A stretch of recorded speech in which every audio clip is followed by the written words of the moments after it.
When I got home at 3 a.m., my husband was in my bed with my sister, while my 5 years old son was lying alone on the cold kitchen floor. Hi, welcome to her revenge. Stay with me because this story escalates quickly. When I got home around 3 a.m., the porch light was off and the door was unlocked. But worse, my 5-year-old son was curled up on the freezing kitchen floor, using his jacket as a pillow beside an open window, while in the bedroom, my husband was sleeping with my own sister. I didn't cry. I just turned on the camera and said, "Go on, don't stop. I'm recording. Every second of this will be evidence in court of what you've done." Then I brought back a bucket of ice water and dumped it over the bed. Screams filled the room as I turned away, holding my son tightly and walking out. And in that moment, everything they had carefully built began to collapse. Thank you for being here. It genuinely means everything.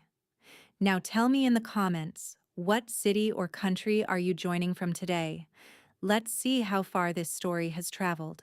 Please note, some elements of this story are fictional, shaped for storytelling and meaningful reflection.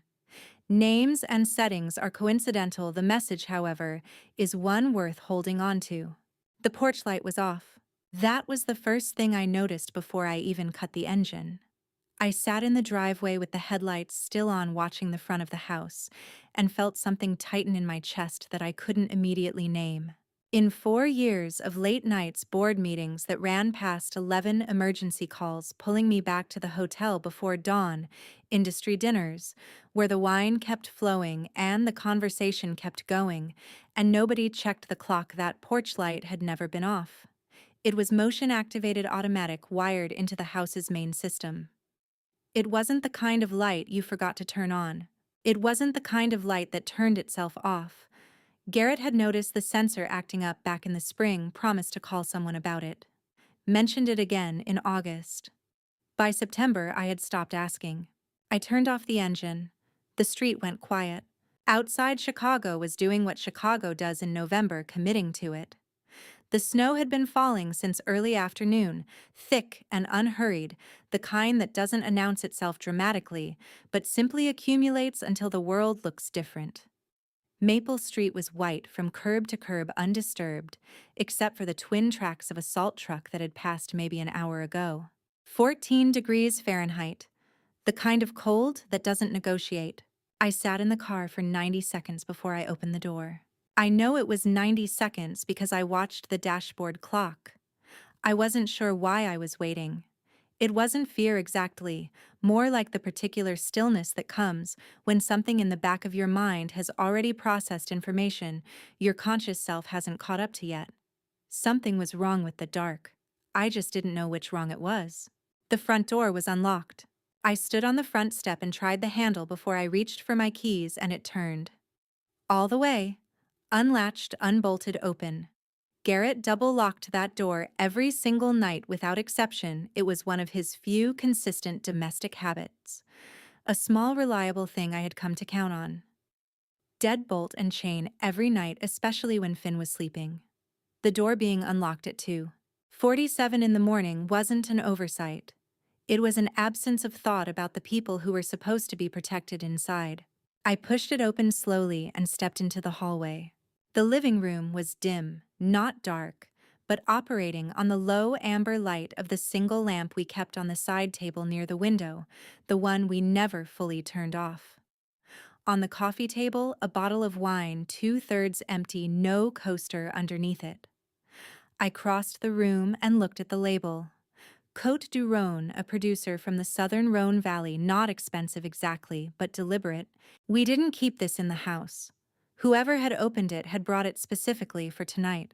That was when I saw the coat. It was draped over the armchair in the corner, the one I used to read in before Finn was born, before reading became a thing I did in 10-minute increments on my phone. A black fur coat, full length, the kind that costs more than it should and announces itself when you walk into a room. I recognized the cut immediately, the particular way the collar sat. 2 Christmases ago, Sloane had given me the identical coat in a warm camel color. When I asked where she'd found it, she said it was her favorite style, that she'd been wanting one for herself in black. This was the black one. I stood very still for a moment looking at it. Then I looked down. On the floor near the base of the armchair, a pair of red high heels, pointed toe kitten heel, the kind of shoes that are chosen to be noticed. Size 7. Sloane wore a 7. I wore an 8.5, which I had always considered one of the universe's minor practical jokes. I was about to step back toward the hallway when my foot caught something near the shoes, a small rectangle of paper partially tucked under the edge of the fur coat, where it had fallen to the floor, one corner stepped on and creased. I picked it up. A bank receipt. The thermal paper kind, slightly warm-looking even when it isn't.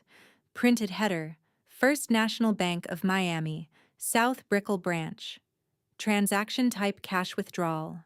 Amount $4,200. Account ending in 7731. Date stamped November 13th, yesterday afternoon. I didn't know what it meant. I knew it meant something. I folded it once and put it in the pocket of my coat, the good wool one I'd worn to the board meeting, and kept moving. Standing in the middle of my own hallway at 10 minutes to 3 in the morning, I did something I almost never do in professional settings and had trained myself not to do in personal ones. I stopped and I took stock. Not of the coat, not of the shoes, not of the receipt in my pocket. Of myself. 8 months ago, I had hired a lawyer. Not because my marriage was ending, I hadn't believed that then, not exactly. But because money had been disappearing from our joint accounts in ways I couldn't explain and Garrett couldn't satisfactorily account for. Small amounts at first, $400, 1 month, 620, the next, then 800.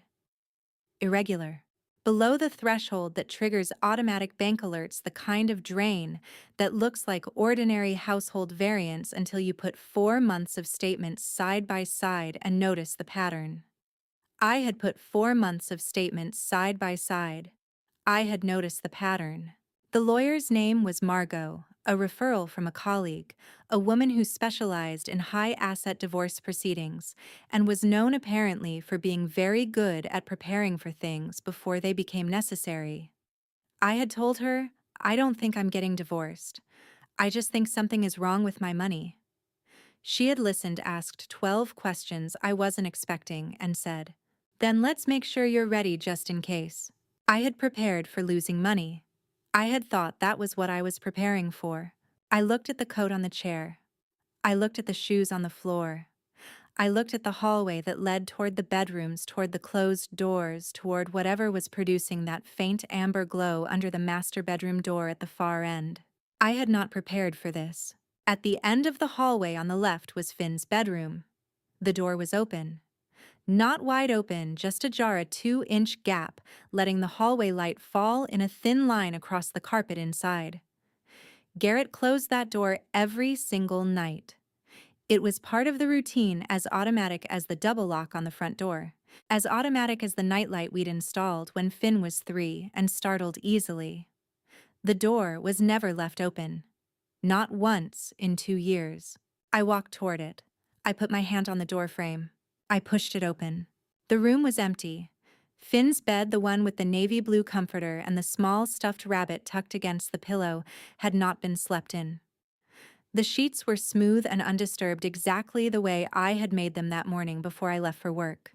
Before the 7 a.m. logistics call and the 11 a.m. board meeting and the dinner that had run until 1:30 and the long drive home on icy I-90. My son was not in his room. The sheets were still smooth. I stood in the doorway of Finn's room for just a moment, long enough to confirm what I already knew. The navy comforter undisturbed, the pillow undented, the small stuffed rabbit sitting exactly where I'd placed it that morning. He had not been in this bed tonight. I moved.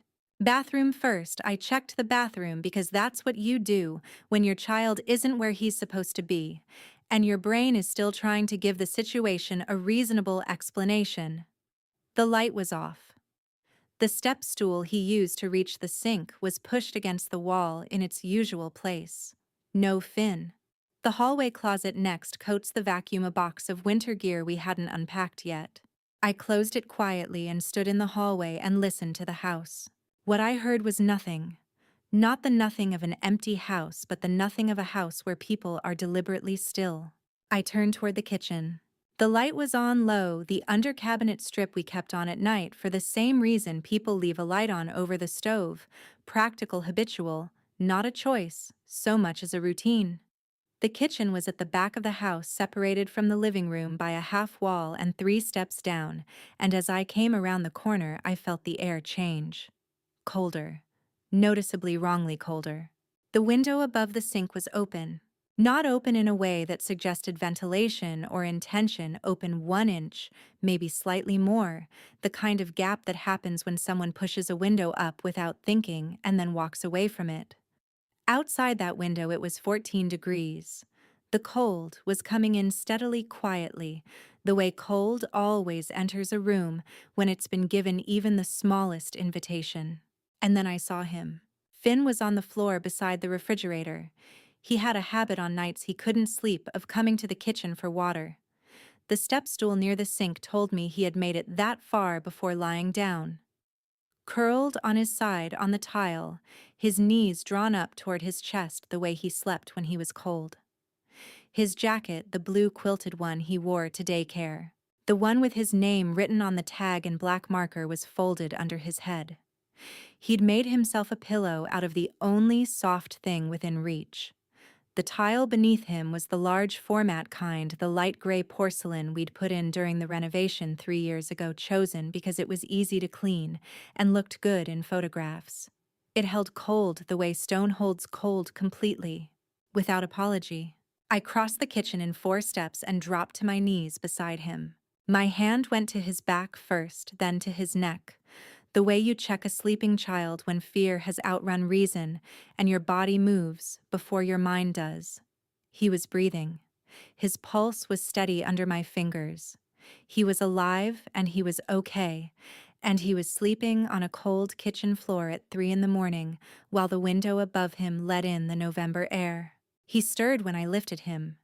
His eyes opened halfway, unfocused, the particular blankness of a 5-year-old pulled out of deep sleep and then closed again. He made a small sound that wasn't quite a word and turned his face into my shoulder. I held him tighter than I needed to, probably tighter than was comfortable, but he didn't protest. Against my cheek, his left cheek felt wrong. I pulled back just enough to look. There was a mark there. A faint redness, the kind of pressure mark that takes time to develop, the kind that means he'd been lying on that side for hours without shifting. The tile had left its impression on my son's face. I carried him to the living room. I didn't look at the armchair when I passed it. I didn't look at the floor near it.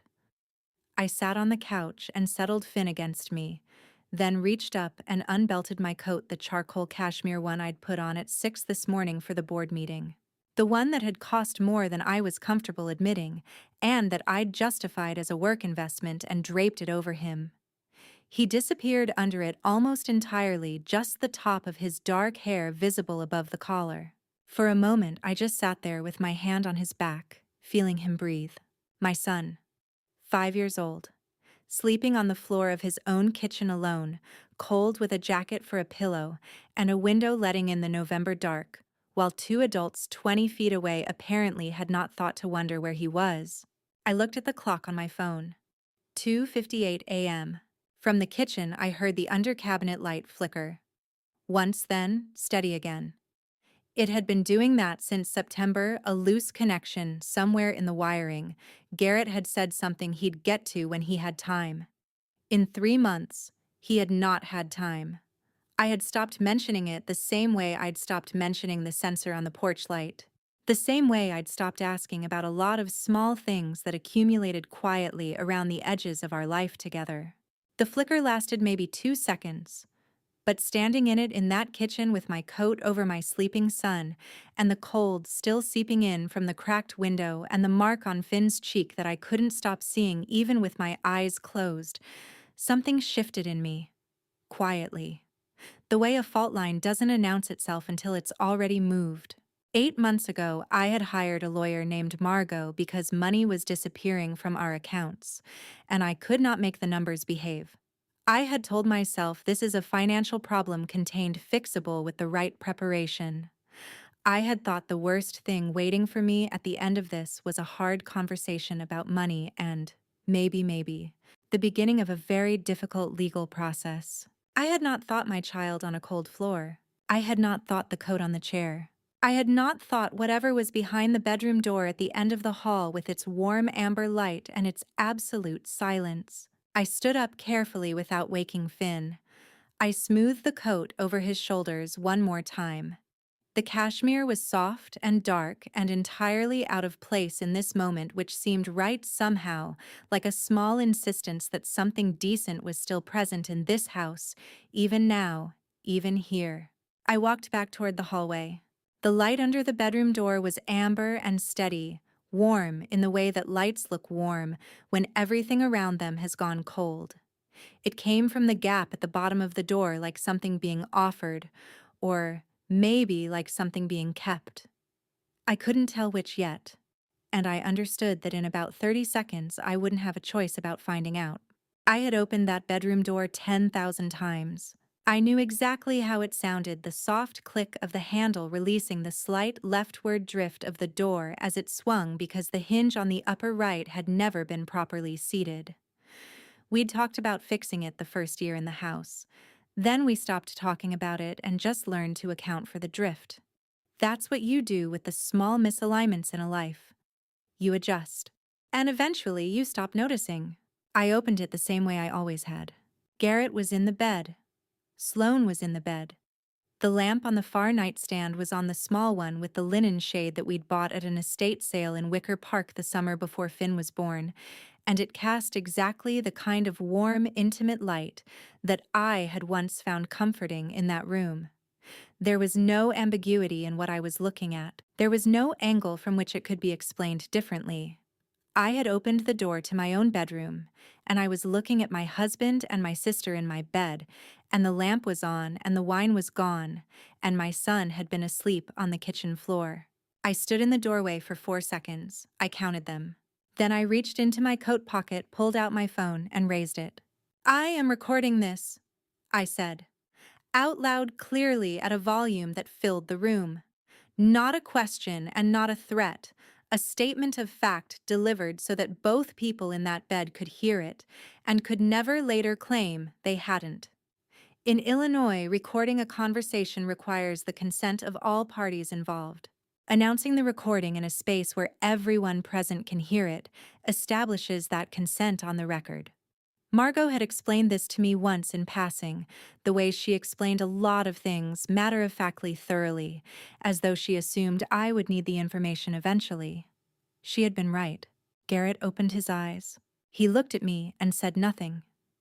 He didn't reach for the lamp or the sheet or his phone. He didn't call my name. He just looked at me with an expression I couldn't immediately catalog. Not guilt exactly, something more complicated than guilt. Something that had been prepared in advance and was now being deployed. I had seen that expression before in boardrooms. I had never expected to see it here. Sloane pulled the sheet up. It was a practiced gesture, smooth, unhesitating, the motion of someone who had thought about this moment and knew what to do in it. I noted that. I was noting everything. On her side of the bed, on the nightstand, was a small notebook. Navy blue cover, soft leather, a white adhesive label on the front, with handwriting I recognized as hers, neat, deliberate, slightly back-slanted. The label read, "What she owes me." 4 words in her handwriting on a notebook she had apparently brought to my house and left on the nightstand next to my bed. I photographed it without touching it or opening it. I didn't know yet what it meant. I knew it meant something. I filed it the same way I'd filed the bank receipt, in the category of things I didn't understand yet but would. On the dresser I saw the papers. A document packet unstapled the top page bearing the header of the Cook County Circuit Court. I crossed the room without looking at either of them and picked it up. I read the first page in approximately 8 seconds. Petition for dissolution of marriage. Petitioner Garrett Hale. Respondent Elise Hale. There was a section for minor children. Finn's name was on it. The filing date stamped in the upper right corner was August 14th, 2024. 3 months ago. He had filed this 3 months ago and had not yet had me served. He had been waiting. For a moment, for a trigger for whatever the right circumstances looked like to him. He had been living in this house with me and with our son for 3 months, with this document already in the system, and every morning he had made coffee, and every evening he had closed Finn's door, and he had been waiting. I set the papers down, took a photograph of the filing date, then picked them back up and held them. I looked at the two of them, Garrett still silent, Sloane not quite meeting my eyes, and I walked to the bedroom door. Then I stopped. I turned back to the kitchen. I knew the layout of my own house. I knew where things were kept. The ice bucket was on the counter where we'd left it during a dinner party. In October, we used it often enough that it lived there between uses full of whatever was in the freezer. I filled it at the sink. Cold tap all the way. 30 seconds. The water was very cold. I carried it back down the hall. I stood in the bedroom doorway one more time, and I looked at them, both of them, my husband and my sister, in my bed in my house, while my son had been asleep on the floor, and then I emptied the entire bucket over the bedding beside them. Not at them. The sheets, the blanket, the bed that had been made into something I didn't recognize. The distinction mattered to me even then. The sound Garrett made was somewhere between a shout and a gasp. Sloane screamed a short, sharp sound that cut off almost immediately, as though she caught herself. The sheets, the blanket, the pillow on Garrett's side, all of it soaked in an instant. He lurched upright, sputtering, and for one moment his expression dropped whatever it had been wearing before and showed something raw and unguarded underneath. I set the empty bucket on the floor. I have the video, I said. I have the filing date, I have the notebook, and I have everything Margot has been building for 8 months. I let that sit for exactly 2 seconds. Don't call me tonight. I walked back to the living room. I lifted Finn, still sleeping somehow the profound sleep of a 5-year-old undisturbed by adult chaos, and held him against my shoulder. I went to the hallway closet and pulled out the bag on the upper shelf. Olive green canvas duffel packed on a Sunday afternoon 8 months ago at Margot's instruction, 6 months of bank statements. Copies of the property deed and Finn's birth certificate, 2 changes of clothes for each of us. His asthma inhaler, his backup stuffed rabbit. Garrett had never once opened that closet. He had no reason to know the bag existed. I took my keys from the hook by the door. I stepped outside. The cold hit my face like a clean slate. At the car, I buckled Finn into his seat. The motion woke him part way. His eyes opened, heavy-lidded and confused, and he looked at me with the expression children have when the world has shifted while they were sleeping, and they haven't decided yet whether to be frightened. "Mommy," he said, "where are we going?" I smoothed his hair back from his forehead. "We're going on an adventure," I told him. "Just the two of us." He considered this for a moment the way 5-year-olds consider things seriously without irony, giving the information its full due. Then he nodded once, tucked his chin down, and closed his eyes again. I got in the driver's seat. I looked at the house one more time in the rearview mirror, the dark porch. The unlocked door I hadn't stopped to lock behind me, the single lit window of the bedroom at the back. I didn't know yet what came next, but I knew that every piece of what came next would be built from what I had just collected.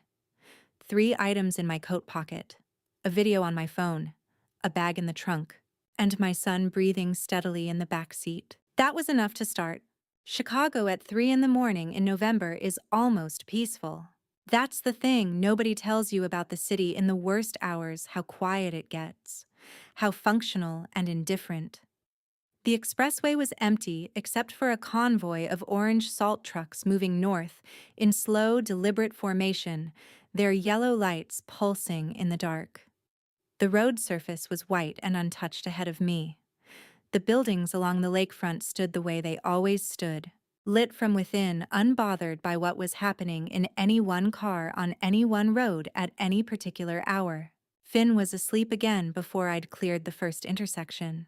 I could see him in the rearview mirror, head tipped to the side, mouth slightly open, exactly the same posture he fell into every night in his own bed. Children carry their sleep with them, I'd noticed. Wherever they are, it finds them again. I drove carefully, both hands on the wheel, watching the road and the mirror in turns. The heater was on high. Outside, the snow was still falling. Lakeshore Drive at this hour was a different thing from what it was during the day, emptied out, almost ceremonial. The lake invisible behind a wall of dark and weather, but present in the way. It was always present, something vast and cold and completely uninterested in human arrangements.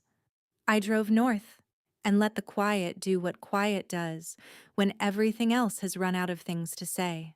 I let myself remember how I had gotten here. 8 months ago in March, I had noticed something wrong with the numbers. Not dramatically wrong, not a missing zero, or a sudden large withdrawal that would have triggered an automatic bank alert. Wrong in the way that things are wrong when someone who knows what they're doing is trying not to be noticed. $400 in February categorized under home maintenance, $620 in March, split across 2 separate transactions 3 days apart, $800 in April in 2 installments, each amount small enough to fall below the threshold that flags irregularities, each one individually explainable. All of them together laid out in a row across 4 months of statements, making a pattern I couldn't argue away. I had put the statements side by side on a Saturday morning while Garrett took Finn to the park. I had sat at the kitchen table for 45 minutes with a yellow legal pad doing the arithmetic I already knew the answer to. Then I had called a colleague and asked for a referral. Margot's office was on the 42nd floor of a building on Wacker Drive. She was known, my colleague said, for being meticulous and for being early to prepare early, to file early, to anticipate what the other side would do before they knew they were going to do it. She charged accordingly. I had made the appointment for the following week. My first words to her, as close as I can reconstruct them: I don't think I'm getting divorced. I think something is wrong with my money and I need to understand what before I do anything about it. She had listened to everything I said without interrupting. Then she asked 12 questions in order without preamble. At the end of the 12th, she said, "Here's what you're going to do. You're not going to confront anyone, and you're not going to change any account passwords that creates a trail that can be used against you, and it tells whoever is doing this that you know. What you're going to do is let me build the picture quietly while everything stays in place, and you're going to prepare a bag." A bag, she said. Documents, copies, nothing original. 6 months of bank statements printed. The property deed. Birth certificates. Social security cards. A change of clothes for each of you and for your child. Any prescription medications. Keep it somewhere accessible that the other person doesn't know about. You may never need it, she said, but if you do, you'll need it all at once. I had packed it on a Sunday afternoon while Garrett was watching football, and Finn was napping.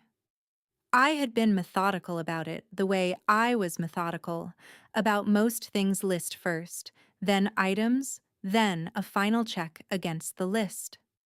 I had put the bag on the upper shelf of the hallway closet behind the winter coats, and told myself it was a precaution, not a prophecy. 7 months later, I had taken it off that shelf and put it in the trunk of my car.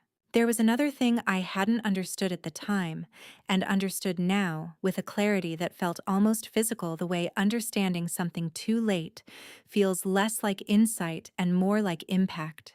6 months ago, Garrett had come to me with a suggestion about Finn's college fund. The trust had been set up in Finn's name when he was born, funded steadily over 5 years, sitting in a low-risk account that I reviewed every quarter. Garrett's suggestion was reasonable on its face, add him as co-trustee. So the administrative burden didn't fall entirely on me during a particularly demanding stretch at work. "You've got enough to manage," he'd said. "Let me carry some of this." I had signed the paperwork at the kitchen table on a Tuesday evening. I was in the middle of a hotel expansion negotiation that had been running for 4 months and was finally reaching its critical Phase 3 conference calls that week. 2 site visits scheduled a financing structure that needed to close by the end of the quarter. I had read the summary paragraph and signed. I had not read the full trustee amendment. I understood now what co-trustee access meant in the hands of someone who had been planning to use it. And then there was the thing from 3 months ago that I kept turning over now in the dark, trying to find the angle at which it looked like what I had believed it was. 3 months ago, Garrett had been kind. Not the ordinary maintenance-level kindness of a functioning marriage, but deliberate, attentive, specific kindness. Coffee waiting when I came downstairs. Questions about my week that showed he'd remembered what I'd said about my week the week before. Offers to handle the daycare drop-off on the mornings I had early calls which freed me up in ways I had genuinely appreciated. I had thought, something has shifted between us. I had thought this is what a good stretch feels like after a difficult one. I had been relieved. I could see it differently now. He had been asking about my schedule, about my meetings, about which evenings ran late, about which days I worked off-site. I had answered him easily and openly the way you answer someone you trust with the details of your days. I had been providing a calendar. He had been building one. My phone buzzed against the center console. I glanced at it at a red light. Michigan and Ontario, the intersection empty a city plow grinding through from the east and pushing a ridge of gray snow against the curb. A text from Margot room 1408 is held. I'm awake. Come when you're ready. I had texted her from the car before I pulled out of the driveway. 3 words. Nothing specific. The kind of message we had agreed early on would serve as a signal if a signal was ever needed. She had responded in 4 minutes. She had the room already. I sat at the red light and read the message twice. Margot had been ready for this night. She had structured her preparation so that when it came, if it came, nothing would need to be built from scratch.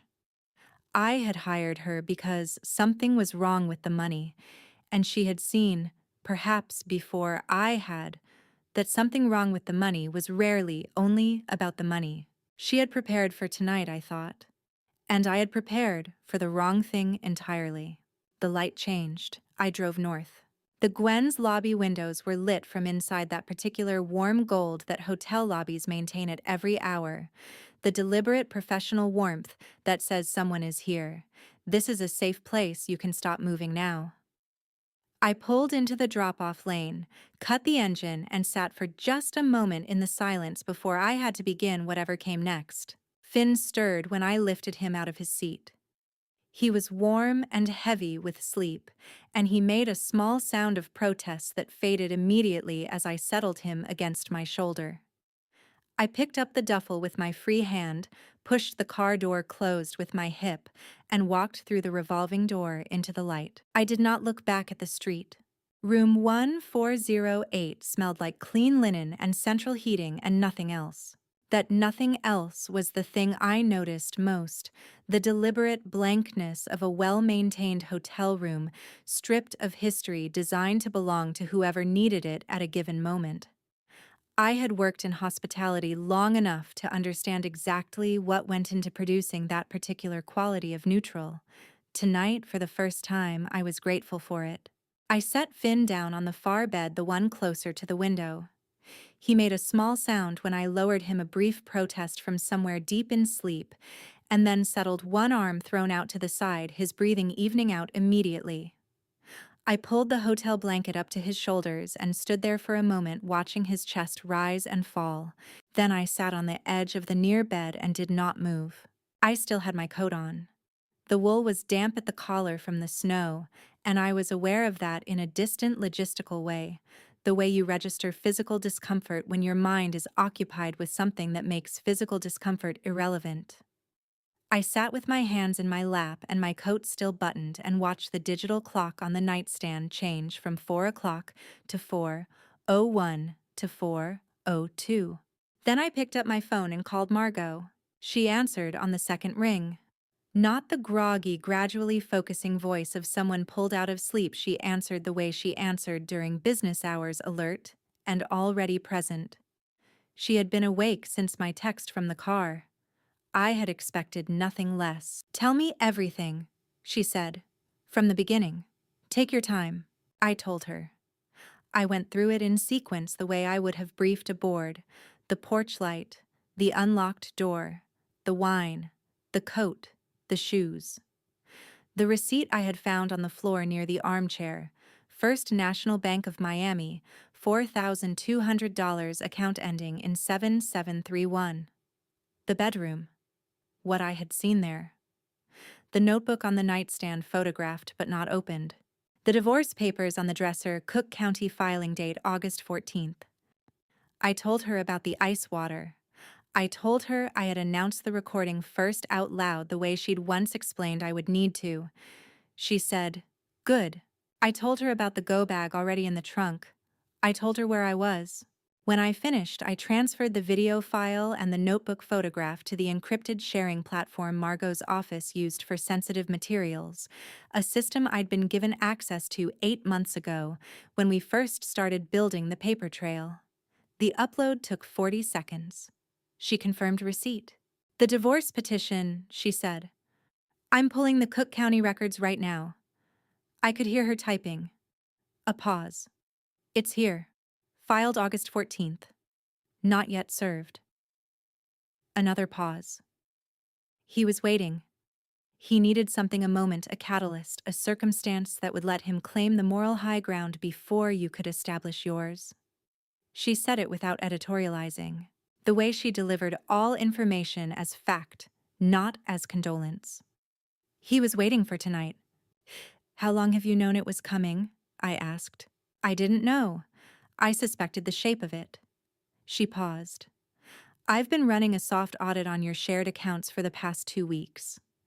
There are transactions I can't account for with the information I have access to. I need Roland to look at the full picture."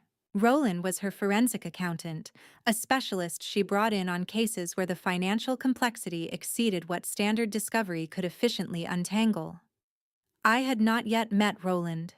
I had heard Margot mention his name twice in 8 months, and both times it had been in the context of cases where significant assets had been deliberately obscured.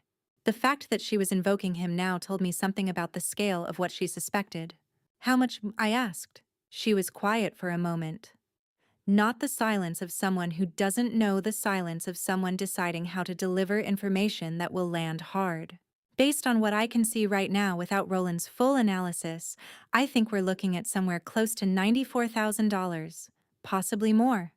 She added, "That's an estimate from incomplete data. Roland will give us the real number by tomorrow afternoon." $94,000. I sat with that number for a moment.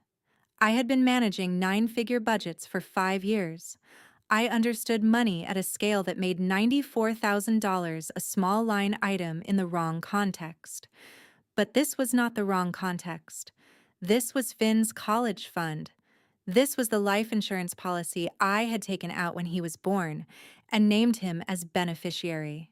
This was the account I had built from nothing, before the hotel group, before the title, before any of it. The account that was supposed to mean that no matter what happened, certain things were protected. The floor did not literally tilt, but something shifted low and physical somewhere below the level of thought. "I'll be there by 8, Margot said. "Get some sleep if you can." I said I would, and we ended the call, and I sat on the edge of the bed for another minute without moving. Then I stood up, walked to the bathroom, and closed the door quietly behind me. I turned the cold tap on.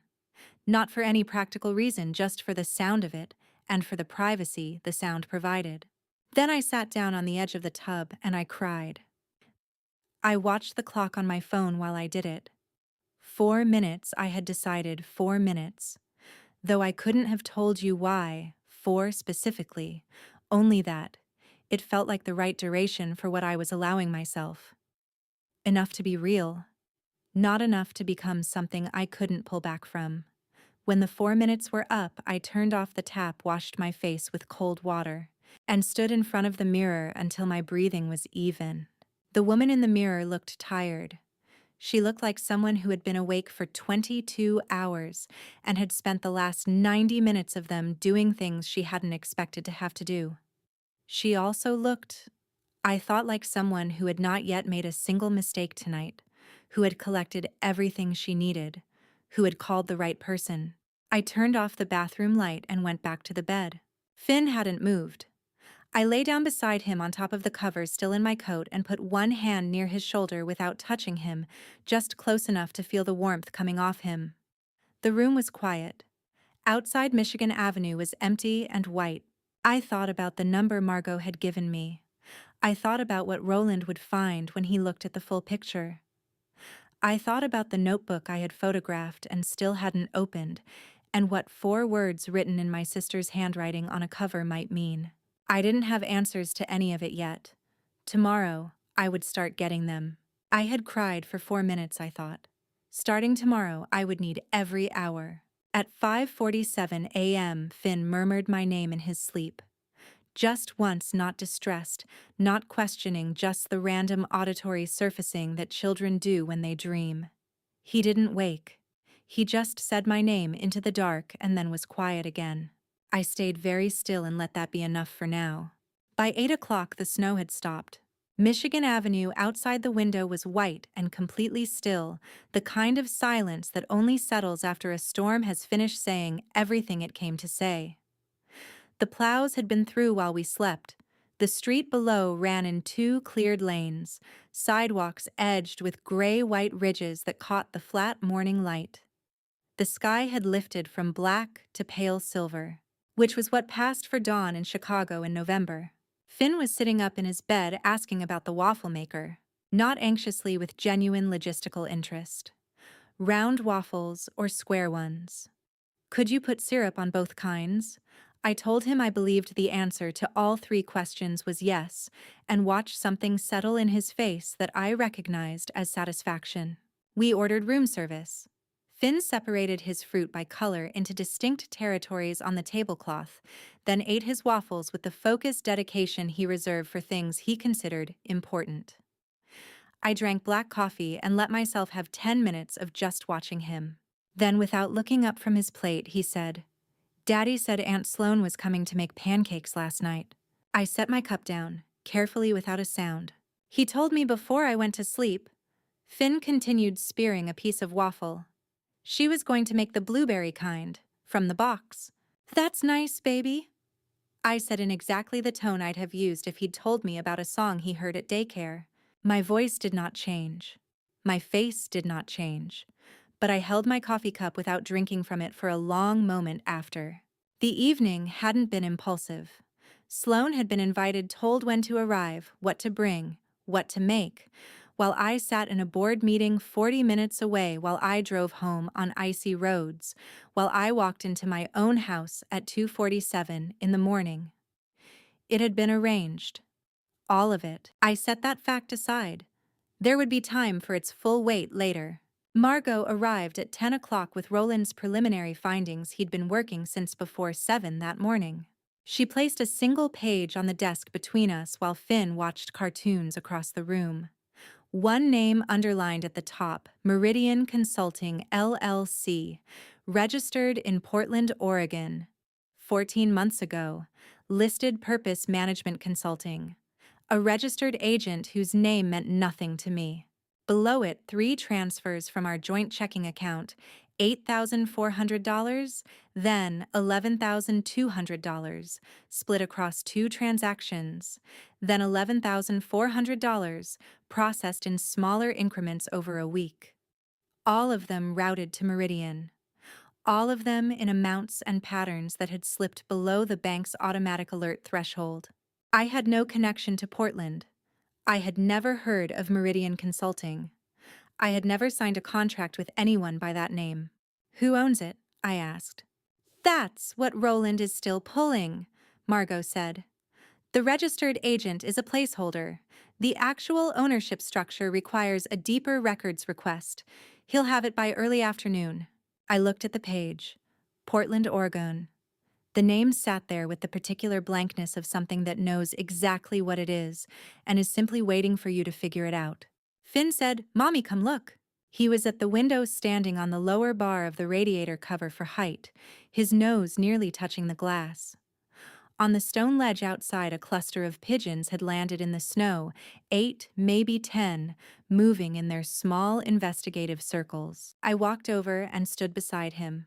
"That one's Gerald," he said, immediately pointing at the nearest gray one.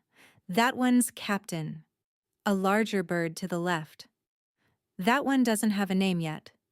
He indicated a smaller one at the edge, standing slightly apart, head turning in precise little rotations. "How do you know which one is Gerald?" I asked. He looked at me as though the question barely deserved an answer. "Because he looks like a Gerald." I held the Meridian page in one hand and watched my son assign identities to 10 pigeons on a snow-covered ledge, and I thought this was what the money was for. This was what the accounts and the transfers and the name on an Oregon LLC registration were ultimately about, not the figures, not the legal exposure, but this boy at the window naming birds with complete authority, believing entirely that we were on an adventure. I would not let this become something that took that from him. My phone rang at 11:14. Roland.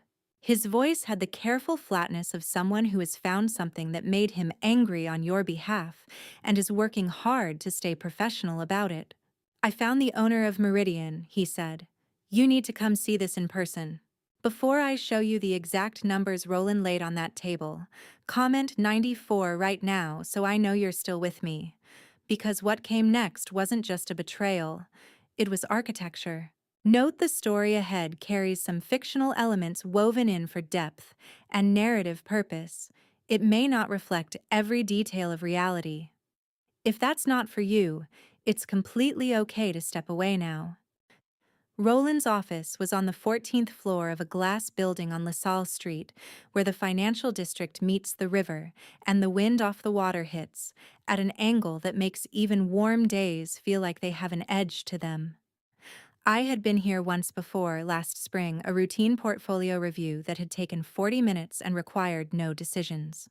That visit felt like it had happened to a different woman entirely. I left Finn with the hotel's childcare service before I came a supervised play program the concierge had arranged, staffed by 2 certified child development workers in a dedicated suite 2 floors below ours. Finn had gone, willingly distracted immediately by a bin of building blocks the size of his forearm. I had checked the emergency contact form twice before I signed it. The elevator opened directly into Roland's reception area. He was waiting at the door to his office when I stepped off, a compact man in his late 50s, wire-rimmed glasses, a suit that said he took precision seriously as a value rather than a performance.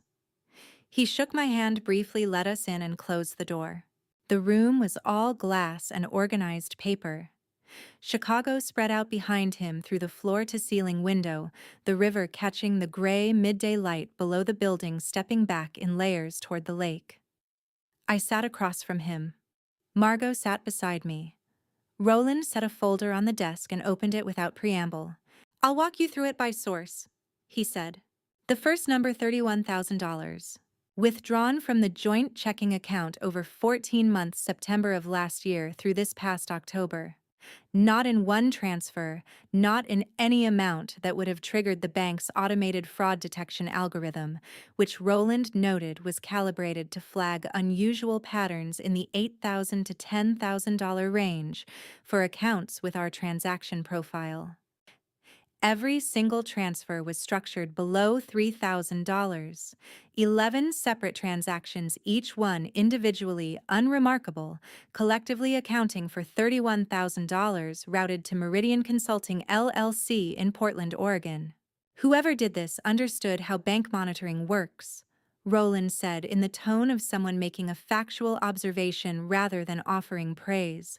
"This wasn't guesswork. It was structured deliberately." The second number, $28,000. From Finn's college trust, the account I had opened the year he was born, funded steadily for 5 years, sitting in a low-risk portfolio that I reviewed every quarter. Over the past 8 months, the co-trustee on record had exercised withdrawal authority 7 times. Each withdrawal had been below the threshold that would have generated an automatic trustee notification to the account's originating attorney. Total removed $28,000. Roland paused here. He looked at me over the top of his glasses and said, "A co-trustee has a fiduciary duty to the trust's beneficiary. That means every decision made under that authority is legally required to serve the beneficiary's interest, in this case, your son. Moving trust funds into a personal account in Miami does not serve your son's interest. This is a breach of fiduciary duty, and it is actionable both civilly and criminally under Illinois law." I nodded once. I did not look away from the folder. The third number, $35,000. A policy loan taken against my life insurance, a whole life policy I had held for 11 years with a cash value that had accumulated to just over $60,000. A policy loan doesn't require the policyholder's consent if a valid power of attorney is on file. A POA I had signed at a kitchen table during a hotel financing negotiation, because the person who handed it to me said it was for estate planning purposes, and I had been on a call with a contractor in Phoenix at the time, and I had signed it. The loan had been processed 4 months ago. The funds had been dispersed directly. Power of attorney is a fiduciary instrument, Roland said.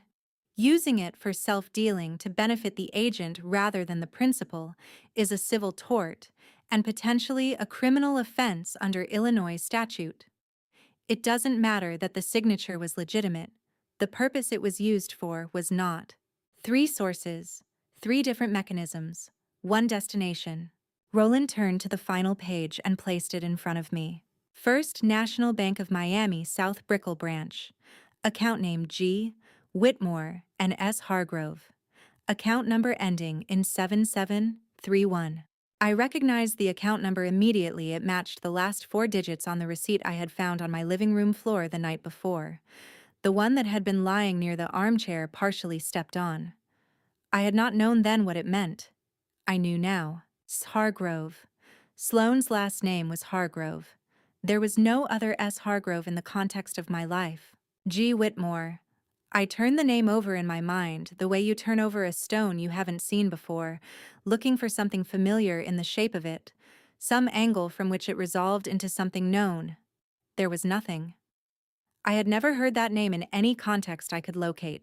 When was this account opened? I asked. 19 months ago, Roland said. May of last year, before the first transfer from your joint account, before the first trust withdrawal. He let that sit for a moment. The account wasn't created to receive the money.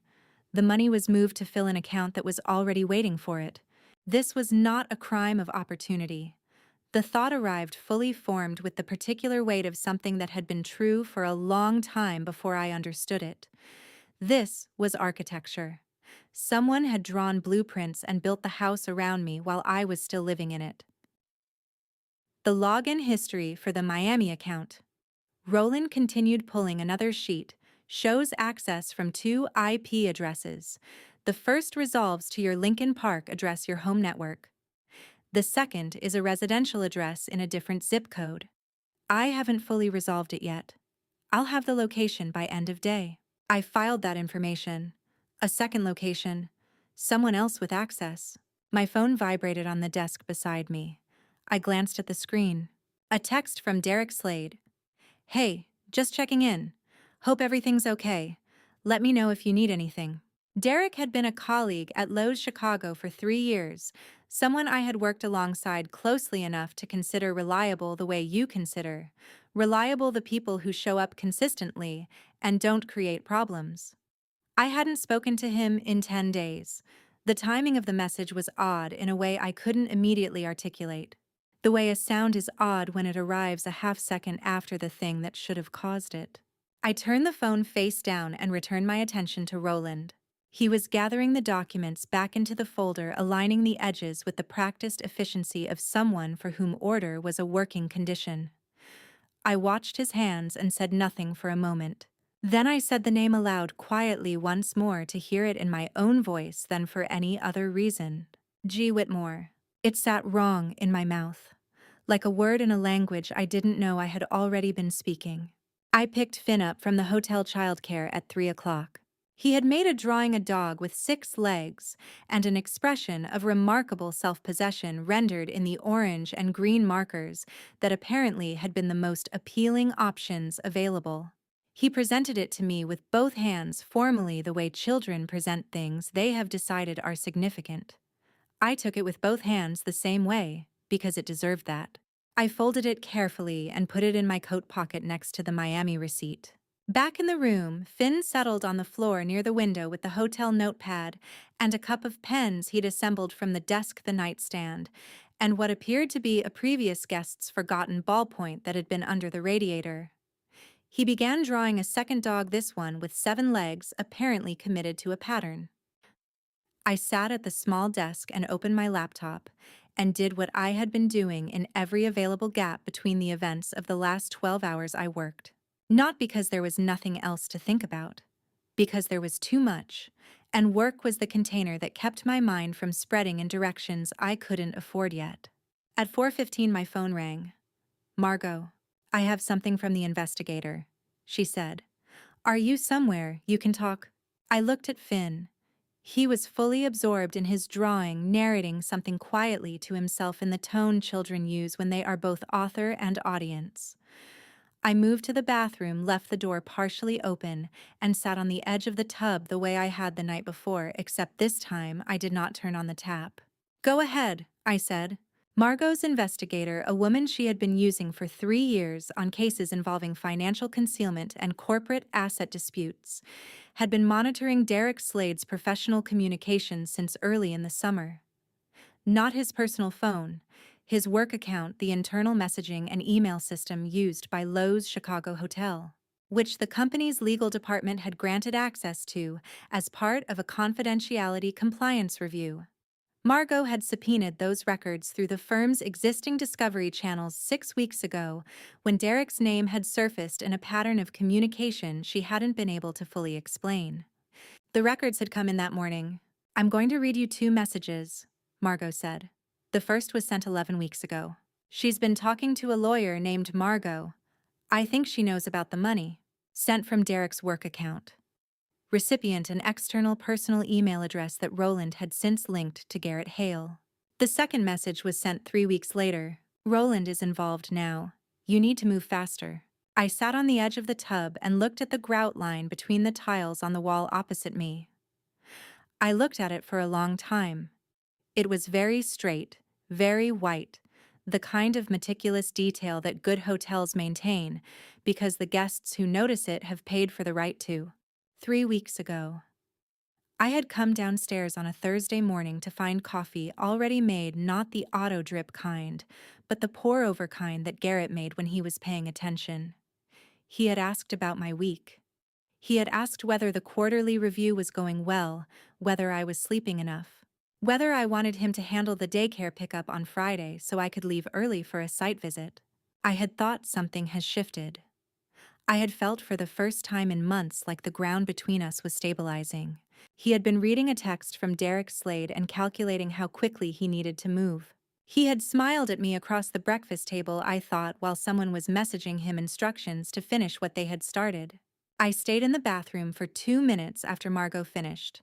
Then I stood up, checked my reflection, once a habit, not vanity, a way of confirming I was still coherent, and walked back out to the room. Finn looked up from his drawing. "How many legs does a real dog have?" he asked. 4, I said. He considered this. "Mine has 7. I noticed." "I think 7 is better," he said, and returned to his work. I sat at the desk and called Margot back. I told her not to approach Derek, not to have the investigator make any contact, not to change anything in the monitoring arrangement. I told her to preserve every record in the format that would be most useful for discovery. She said she already had. I told her I'd talk to her in the morning, and we ended the call. The rest of the afternoon passed in the particular suspended quality of a day that has already given you everything it has, and is now simply requiring you to remain upright until it ends. Finn finished 3 drawings. He ordered chocolate milk with dinner and drank it with a seriousness that suggested he understood it was a special occasion item. We watched half an animated film on the hotel television, something involving a bear and a competition of some kind, before his eyes started losing their battle with gravity. "Is Daddy going to read to me tonight?" he asked somewhere in the middle of the bear's second setback. The question landed the way questions land when they are asked, without any awareness of their weight. "Not tonight, bub," I said. "It's just us on this adventure, remember I'll read." He accepted this with the trust that 5-year-olds extend to their primary caregiver, which is the most complete trust in the world and the most difficult thing to hold.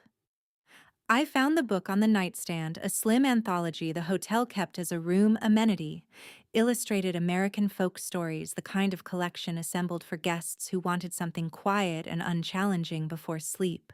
I opened it to a story about a bird, a small brown one with no distinguishing markings that gets separated from its flock over the Great Plains and has to navigate its way back home using nothing but the angle of the light and the direction of the wind and the memory of what home felt like. It was a simple story. It was in the way that simple stories sometimes are exactly right. I read it in a steady voice. Finn was asleep before the bird crossed the Missouri River. I finished the story anyway. I sat in the half-dark room for a long while after the book still open in my lap, the only light coming from the city outside the window. I thought about Derek Slade, about 3 years of working alongside someone, about the specific texture of professional trust, which is different from personal trust but not less real. I thought about the word faster in his message, and what it said about his understanding of what Garrett was doing, and his decision to help it along anyway. I thought about the things you don't see until you have no choice but to see them. At 9:03 p.m., my phone lit up on the nightstand, a name I hadn't seen in 2 weeks. Nora Callahan. Nora had been my closest friend for 7 years, the kind of friend who knew which silences meant something and which ones didn't, who had been at my hospital room when Finn was born, and at my side when the hotel group closed its first major acquisition, and who had, for reasons I had not yet understood, gone quiet on me in the middle of October without explanation. I answered on the second ring. "Aye, Elise." Her voice was careful in the way that voices are careful when they are carrying something heavy and trying not to drop it. "I need to tell you something. Something I should have told you 3 years ago." Nora had asked to meet in Evanston Neutral Ground, she said. Far enough from Lincoln Park that neither of us would need to keep watching the door. I drove up with Finn asleep in his car seat, the expressway quiet in the gray November morning. When I lifted him into the stroller outside the cafe, he stirred, opened his eyes, halfway looked at me with the weightless confusion of a child not yet fully back in the world, then closed them again. I tucked the blanket around him and pushed through the door. Nora was already there. Corner table back to the wall, both hands wrapped around a coffee mug she hadn't touched. She looked the way people look when they've been awake rehearsing something for hours and are now exhausted by the preparation. I settled Finn's stroller where I could see him, ordered a coffee, and sat across from her. Neither of us spoke for a moment. The cafe moved around us, a student at a laptop, a barista restocking the pastry case, the low murmur of other people's ordinary mornings. Finn slept. I waited. "Start wherever makes sense," I said. She looked at her mug, then at me. 3 years ago, she said, I saw Garrett and Sloane together at a restaurant in River North. I was nearby and I walked past the window. The way they were sitting. She stopped. It wasn't ambiguous, but I told myself it was. I told myself I was projecting. She had taken a photograph before she talked herself out of what she was seeing. An instinct, she said. She hadn't deleted it. Over the following months, she saw them twice more, once in Wicker Park on a Saturday afternoon, once outside a bank branch on the eastern edge of the Loop. Each time photographs. Each time days spent constructing explanations for what she'd seen. "I have 17 pictures," she said, and slid her phone across the table. I looked at them. River North, the two of them, at a corner table in a way that had nothing to do with family. Wicker Park, Garrett's hand at the small of Sloane's back. The Loop Branch, Sloane outside the entrance, a transaction receipt in her hand, the signage clearly visible, First National Bank South Loop Branch. The same routing network Roland had flagged in his preliminary report. I handed the phone back without a word. "There's something else," Nora said. "Something Sloane told me. 2.5 years ago at a birthday dinner I'd hosted my father's, which meant Sloane had been there. Late in the evening, Nora had found herself alone with Sloane in the kitchen. Sloane had been drinking just enough to move her honesty closer to the surface. Elise got everything she had said. The tuition, the school, the attention. I got what was left over after she was done. I was quiet for a moment. I thought about the notebook I had photographed in my bedroom 2 nights ago, the small navy cover, the white label, the handwriting I had recognized immediately. What she owes me. 4 words I had filed without understanding. I understood them now. I hadn't needed to open the notebook. I had just needed this conversation. "Why didn't you tell me?" I asked. Nora had the look of someone who had answered that question for herself many times without finding a satisfying answer. I kept thinking I'd misread it, and every month that passed made it harder, because saying it meant I'd been sitting on it, and that had its own weight. I sat with that. Then I said, "I'm glad you called, now." I didn't say it was all right. It wasn't. But I needed what she had, and I needed her steady, and I couldn't spend what it would cost to be angry at her today. That was a calculation I was aware I was making, and I made it deliberately. "I'm going to ask Margot to get these photos into the record," I said. "Will you cooperate?" "Yes," she said without hesitation. "Whatever you need." At 1:07 p.m., Roland called. He had spent the morning cross-referencing the names on the Miami account against Meridian Consulting LLC's Oregon registration records, a public business filing that listed both G. Whitmore and S. Hargrove as principals. Sloane Hargrove was the primary member of record. Her name, her signature, her Chicago contact address. The account in Miami had been structured to mirror the LLC. Her name first, his second. She had set it up before he was added. I ended the call and looked at Nora across the table. Garrett was not the architect. The thought arrived without heat the way the clearest realizations do. He was the instrument. My sister had built the mechanism, set the terms, and handed him exactly what he needed to take it apart from the inside. "What did he say?" Nora asked. "That Sloane opened the account. Her name first." Nora closed her eyes. When she opened them, she looked like someone who had spent 3 years hoping to be wrong. We sat with it for a moment, a corner table in Evanston, a sleeping child in a stroller between us, the quiet of something finally named. At 1:22 p.m., Roland sent a document with 4 lines of text beneath it. Oregon Secretary of State Business Registry. Meridian Consulting LLC, member of record Gary Whitmore. Cross-referenced with Oregon Circuit Court name change filing 6 years ago. Previous legal name, Garrett W. Hale. I read it twice. Then I set the phone face down on the table the way Nora had set hers and looked out at November Street. The man I had married had a different name before I met him. The company draining my accounts was registered to that name. And somewhere in Portland, there was a paper trail suggesting this pattern had worked before. After Evanston, I drove south. Not to the house, I wasn't ready for that. And more practically, there was nothing there I needed yet that wasn't already in the duffel in the trunk.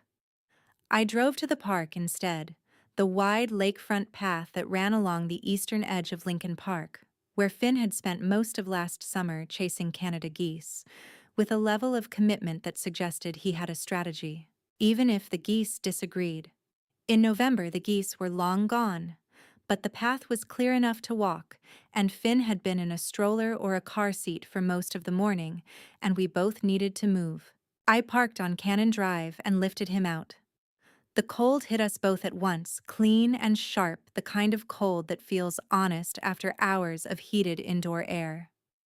Finn accepted it without complaint, zipped his jacket to the chin the way I'd taught him, and immediately began narrating. The tree with the split trunk, the bench with the green paint chipping, the gull standing very still on the ice at the edge of the frozen inlet, one leg tucked up, apparently unbothered by everything. "That bird is sleeping," Finn said. "I think you're right," I said. He considered the gull for a moment with the evaluating look he brought to things he found genuinely interesting. Then he crouched down, picked up a smooth gray stone from the edge of the path, and put it in his jacket pocket. "What's that for?" I asked. "For later," he said, and stood up and kept walking. We had been on the path for maybe 20 minutes when he said it. Not looking at me, looking out at the frozen water, watching the gull which had shifted position and was now examining something in the ice with focused attention. "Grandma Dolores brought papers to our house," he said. "She put them in Daddy's study." I took one more step before I stopped. Dolores was my mother, a woman who had called me every Sunday for 30 years, who had held Finn the day he came home from the hospital, who asked about my work schedule with the attentive regularity I had always read as love. I turned to Finn without changing the quality of my voice. "When was that, sweetheart?" "Before Halloween." He picked up a small stick and dragged it along the path railing as we resumed walking. "She came when you were at work. She had a folder." He paused, giving this detail its proper weight. "She said not to tell you because it was going to be a surprise." I held his hand and kept walking. My mother. She had been in my home, had used her key, the one I had given her years ago for emergencies, and she had delivered a folder of documents to my husband while I was 40 minutes away, running a board meeting. And then, she had looked at my 5-year-old son and told him it was a surprise, that he shouldn't say anything to his mother. She had recruited him into the secret. Not maliciously, perhaps. Finn wouldn't have understood that framing, and she would have known it. But she had used his trust, his natural deference to adults he loved, to create a small, specific silence in my house. A silence I might never have known about if he hadn't been watching a gull on the ice this afternoon and decided to mention it. "Did Grandma Dolores visit a lot?" I asked. Finn thought about it. "Sometimes, when you were at work." He said it without inflection, the way children report facts that seem obvious to them. "She always left before you came home." I said, "Thank you for telling me, Bub." He looked up at me, slightly puzzled by the formality of my gratitude, then shrugged and returned his attention to the path. We drove to the company apartment after the park, a 2-bedroom unit on the 5th floor of a building near the Evanston waterfront that my hotel group maintained for visiting executives and extended stay business travel. I had used it twice before for work. It was quiet, fully stocked, and belonged to no one in particular, which was exactly what I needed tonight. Finn could spread out. There was a proper kitchen, and no one knew we were there. I put Finn in front of a movie with a bowl of cereal he considered an exceptional dinner, and called Margot from the kitchen with the door half closed. I told her what Finn had said, word for word, as precisely as a 5-year-old's account allowed. Margot was quiet for a moment. Then she said, "The second IP address, the one Roland flagged yesterday from the Miami account login history, the residential zip code we hadn't resolved yet." "Yes," and I said. I had Roland finish the geolocation cross-reference this afternoon. He used the IP data from the bank's access logs, which you're entitled to as an account holder, and mapped it against public ISP routing records. It resolved to a specific address. A pause that felt deliberate. "It's registered to Bernard and Dolores Ashworth, North Shore." Bernard was my father. Dolores was my mother. They had lived in the same house on the North Shore for 27 years. I sat down at the kitchen table. I thought about every Sunday call, Dolores asking how the week had gone, which nights had run long, whether I was working the weekend. I had answered her every time easily, openly, the way you answer someone whose interest in your life feels like one of its reliable constants. I had been filing reports without knowing I was filing them. She had been forwarding them without me knowing she was doing it. "Elise," Margot said carefully. "Are you all right?" "Yes," I said, Because I was not in the sense of feeling nothing, but in the sense of still being functional, still being able to see the next step clearly, even when the ground directly beneath me had just moved. I'll get a formal subpoena for the full IP access history, Margot said. And I'll need to speak with you about how you'd like to handle the conversation with Dolores. Not yet, I said. Not until we have everything. We ended the call. I sat at the kitchen table in the quiet apartment with the city lights beginning to come on outside the window, the lake a dark line beyond the buildings. I thought about what Finn had said about the papers. I thought about what it meant that my mother had a key to my house and had used it to deliver documents to a man who had been draining my accounts for 14 months. I thought about the particular shape of a betrayal that has the texture of love, the way it uses every access you ever granted willingly, every door you left open because you trusted the person who might walk through it. I turned off the kitchen light at 8:30. I checked the front door lock twice, then the window latch. I sat in the dark for a while. I had one name left to look at directly, and I still wasn't ready for what it was going to tell me. Before I reveal what I found out about my husband's past comment, tell me if you're ready. Because this was the moment I understood I was never the first. Just a note, what follows includes some fictional elements shaped for storytelling.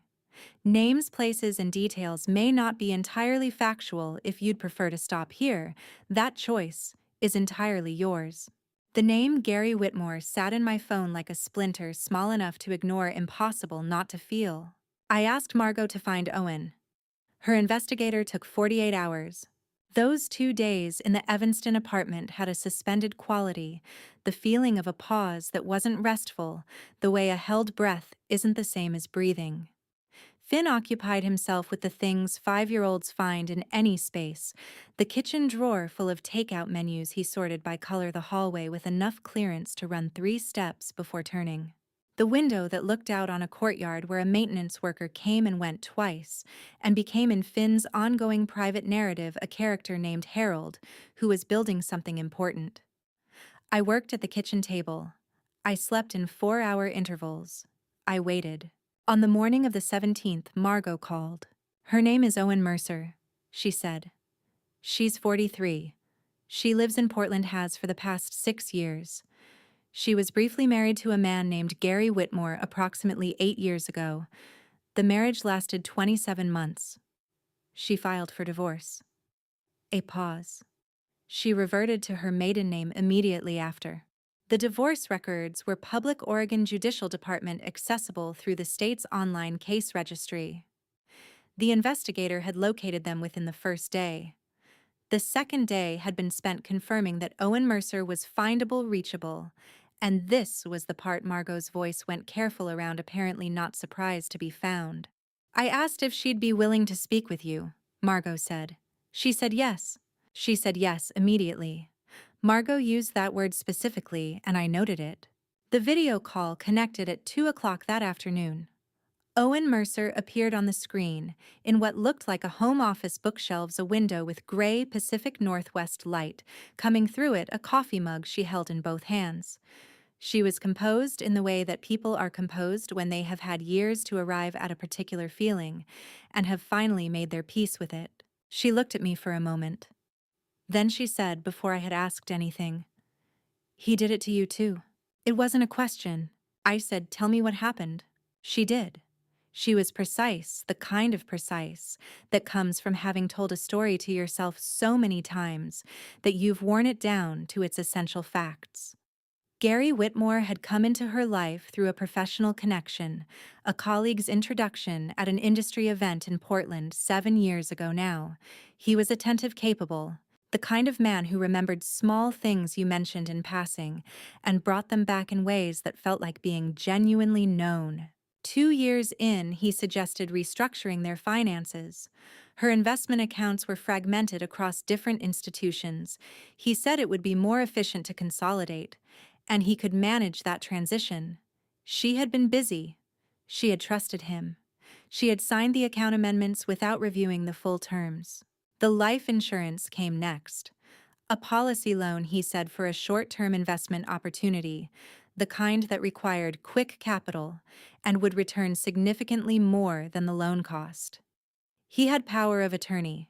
She had given it to him for estate planning purposes and had not thought to limit its scope. $47,000 over 14 months, gone before she noticed the pattern. When I confronted him, Owen said, he said it was a business investment that had underperformed. He said he'd pay it back. He had documentation fabricated, as it turned out, but convincing enough that I spent 2 months trying to decide whether I was overreacting. She looked at me steadily. By the time I hired an attorney, he'd already filed for divorce. He was 3 months ahead of me. The same 3 months. I thought about the divorce petition I had found on the dresser Cook County filed in August not yet served. The same gap. The same strategy of getting ahead. There was a settlement, I said. A confidentiality agreement. Owen nodded. I signed a civil NDA as part of the divorce terms. I was told it was standard, that it prevented me from making public statements about the financial dispute. She set her coffee mug down. What I wasn't told clearly enough was that a civil NDA is a private contract. It can prevent me from going to the press or discussing it voluntarily. It cannot prevent me from testifying if a court orders me to. She paused. I've known that for about 4 years. I've been waiting for someone to issue the order.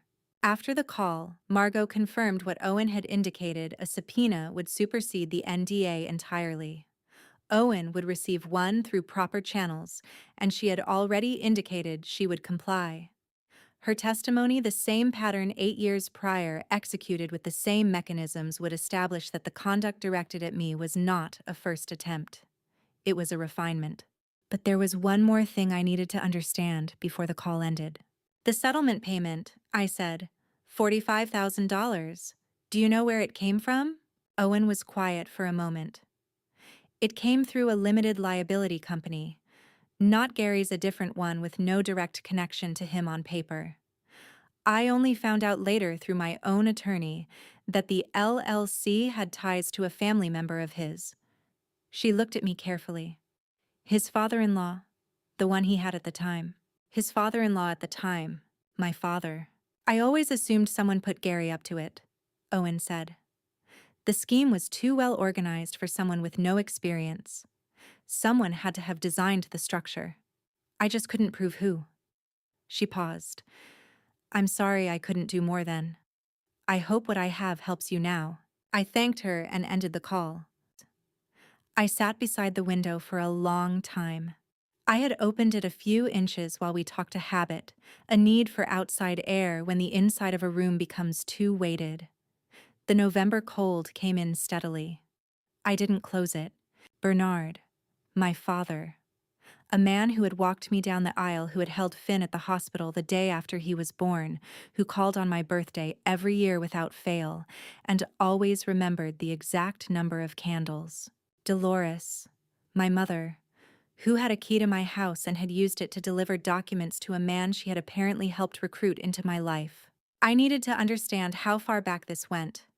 I needed to understand who had drawn the original blueprint before Sloane's resentment, before Garrett's method, before the LLC in Portland and the account in Miami.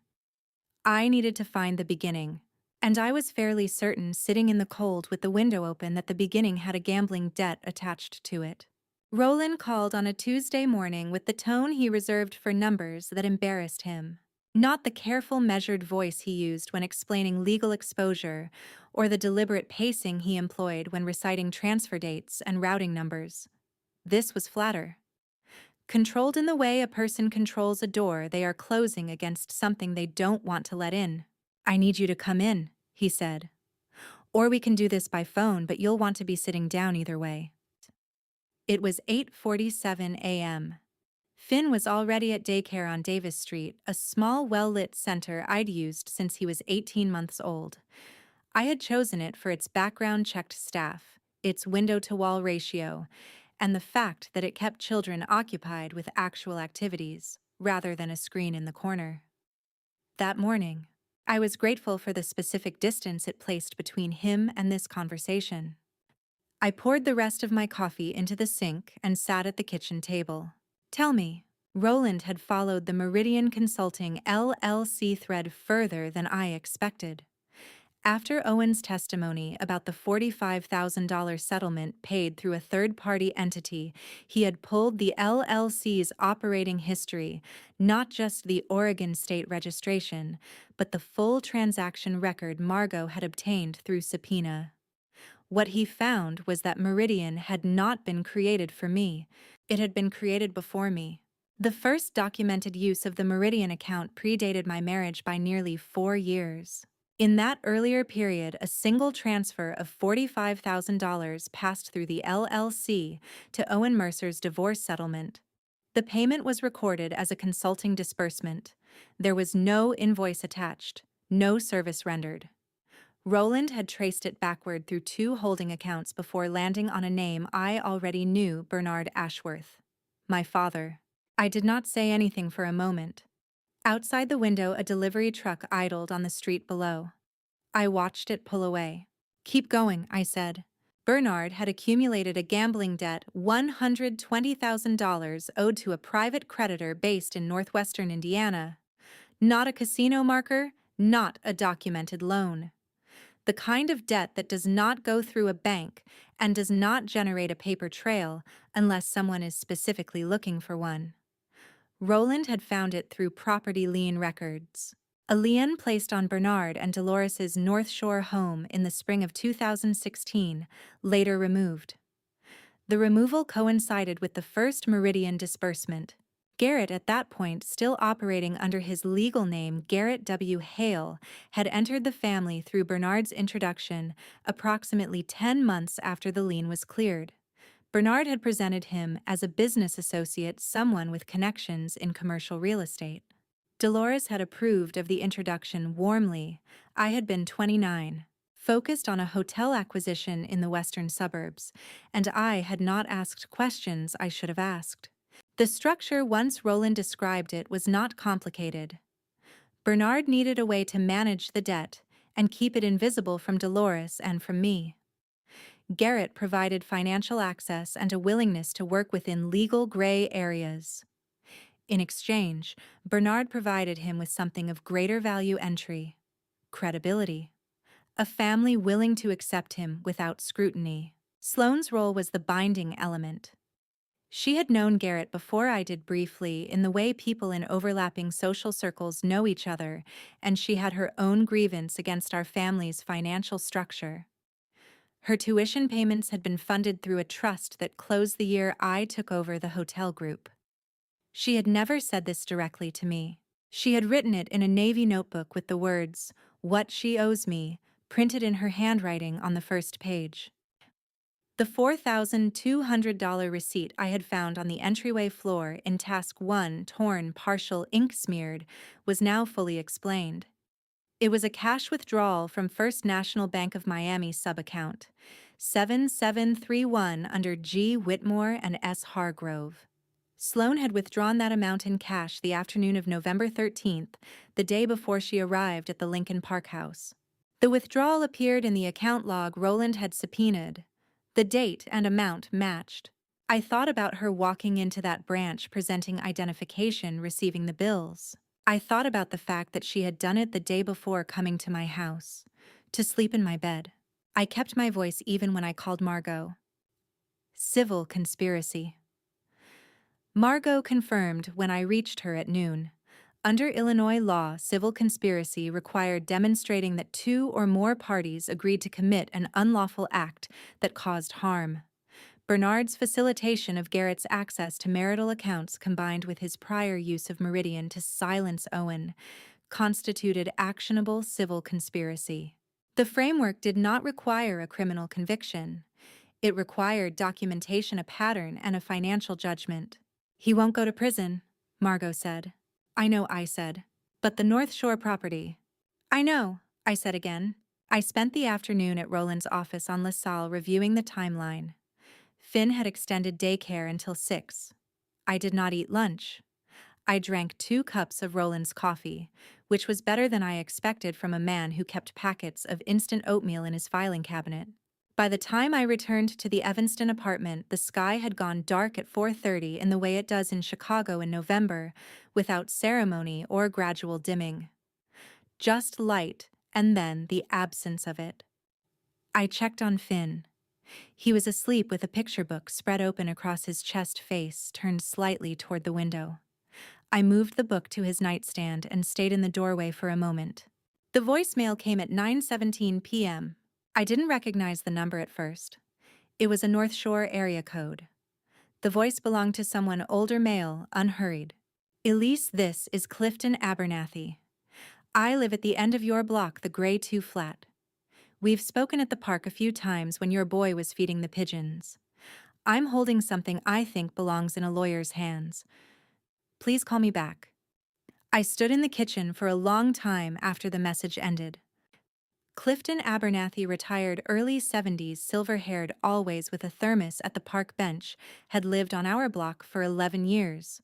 He had spoken to me perhaps 4 or 5 times. He knew Finn's name because Finn had told him. I did not know what he was holding. I did know that I would call him first thing in the morning. I had not been back to this street since the night I left.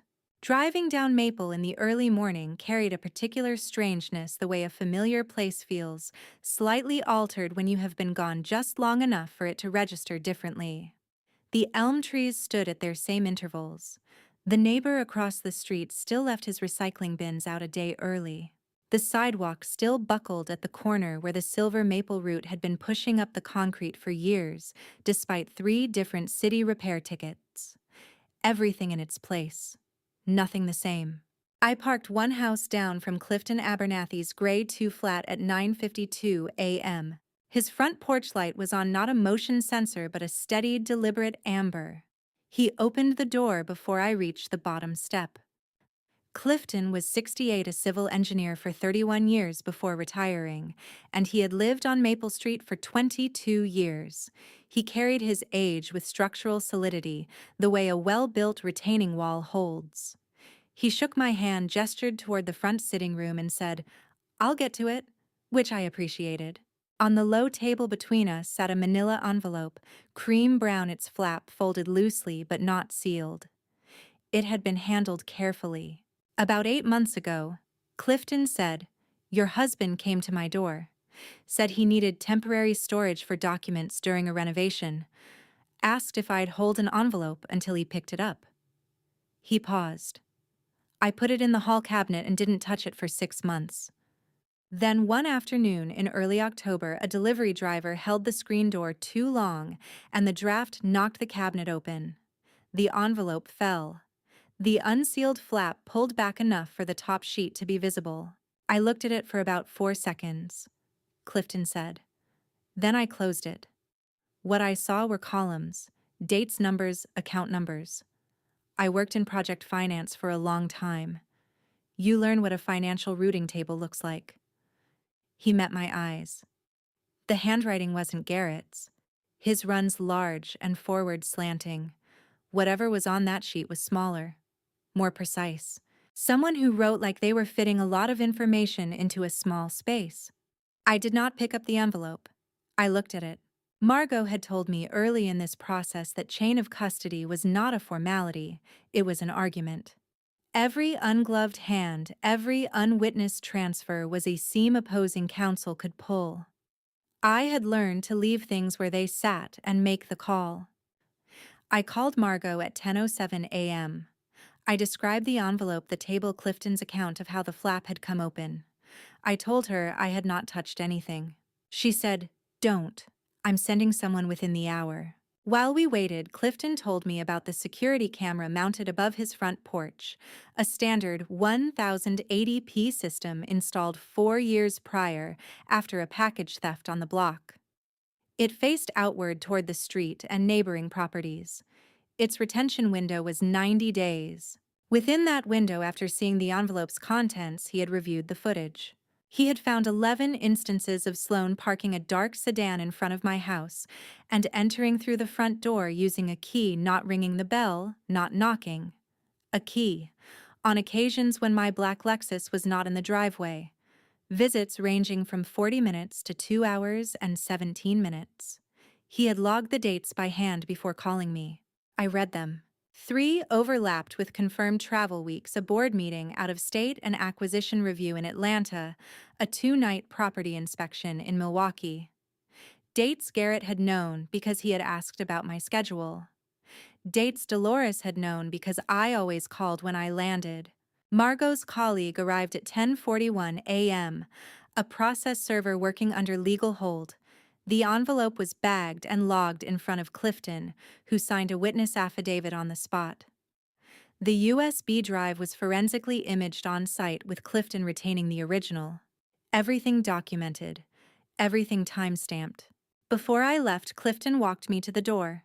"I should have called sooner," he said. I kept thinking there was an explanation I hadn't thought of. "A lot of people thought that," I said. He nodded once, the kind of nod that doesn't need a response. I walked back to my car and sat with my hands in my lap for a moment. The elm trees, the recycling bins, the buckled corner, the same street. My phone rang. Dolores' mom. Her voice was warm and careful in the way it always was, the particular register she used when calling about something she had already decided how to present. "Elise, sweetheart, are you all right? I've been so worried about you." I looked at my house through the windshield. Every window curtain was drawn. Garrett had never kept the curtains closed. Not once in 4 years. Something had changed, and my mother was calling me the morning I came back to look.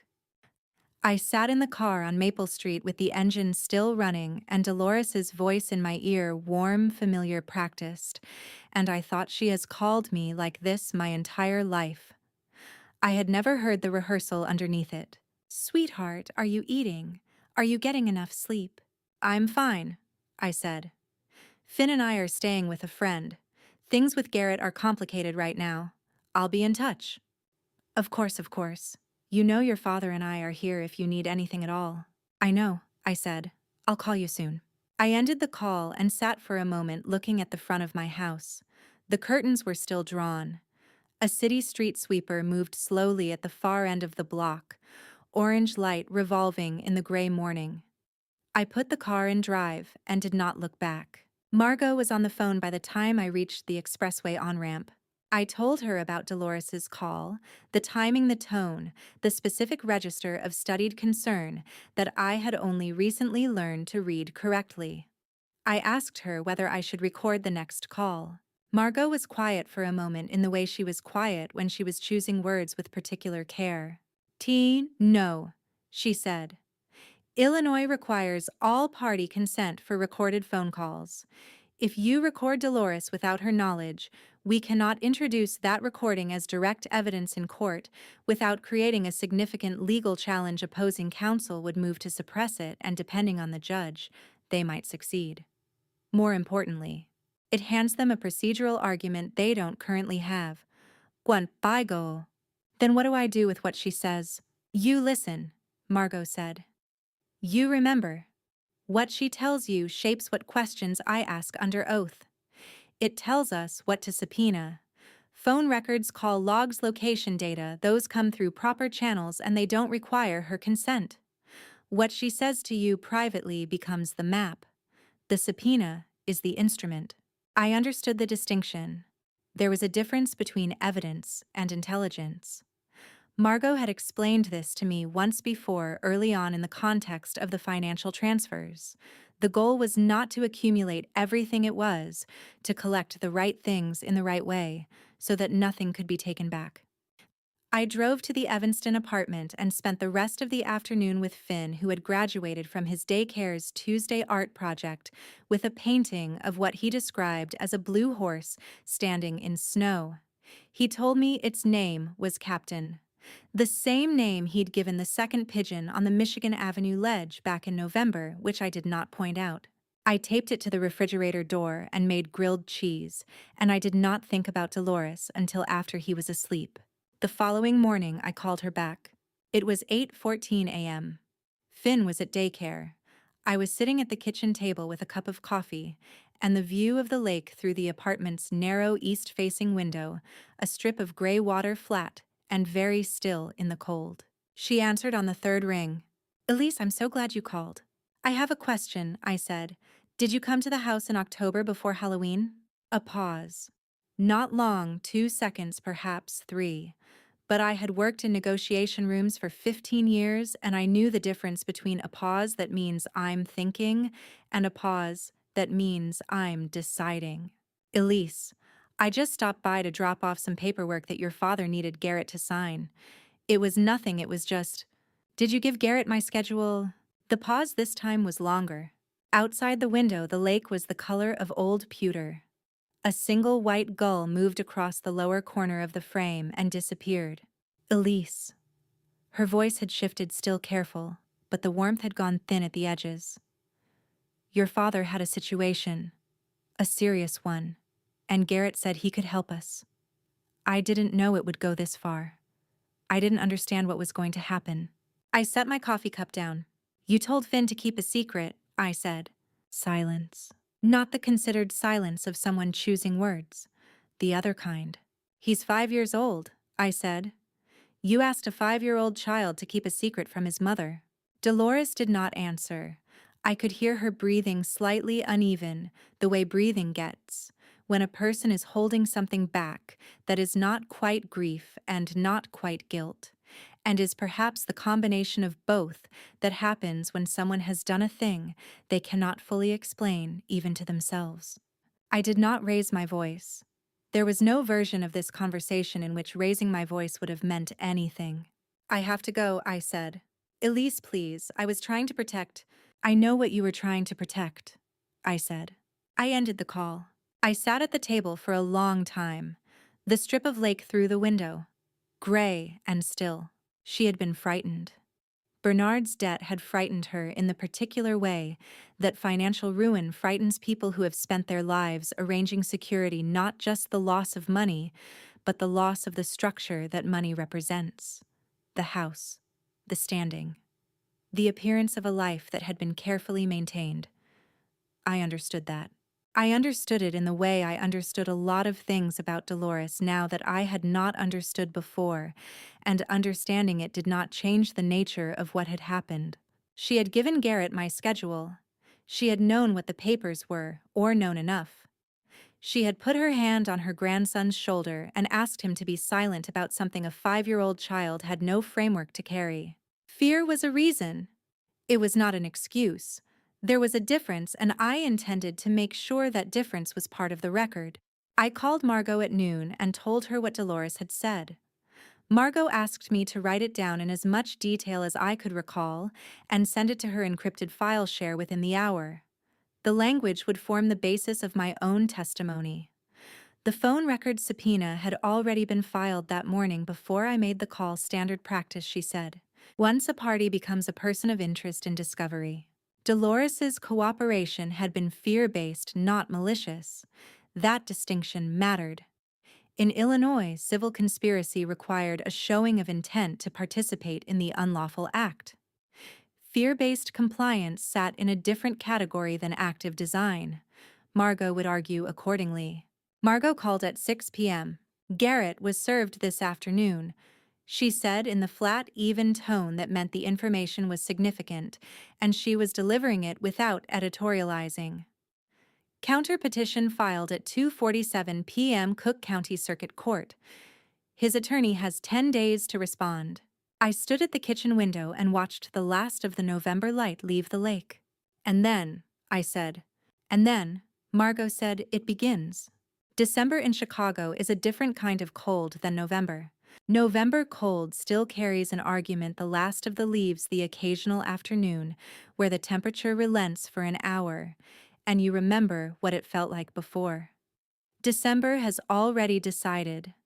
By the time you step outside on a December morning and the air hits the back of your throat, before you've reached the bottom step, the season has stopped negotiating. The conference room on the 14th floor of the LaSalle Street building was warm in the way institutional spaces are warm, overcompensating, slightly stale, the kind of heat that comes from a central system that runs at the same temperature regardless of what is happening in the room. There were 2 pitchers of water on the table. A court reporter sat at the end with her stenography machine and the practiced stillness of someone who had heard every version of every story and was no longer moved by any of them. Margot and I arrived first. I had worn a gray wool blazer and dark slacks. Margot had told me once early in the process that in a deposition room, the goal was to be the least interesting-looking person present. Let the documents do the work. I had taken that instruction seriously. Garrett arrived 7 minutes later with his attorney Leonard Price, a compact man in his mid-50s, with a good suit, and the particular confidence of someone who has spent decades in rooms like this one. He was competent. I had done enough negotiation across conference tables to recognize competence when I saw it.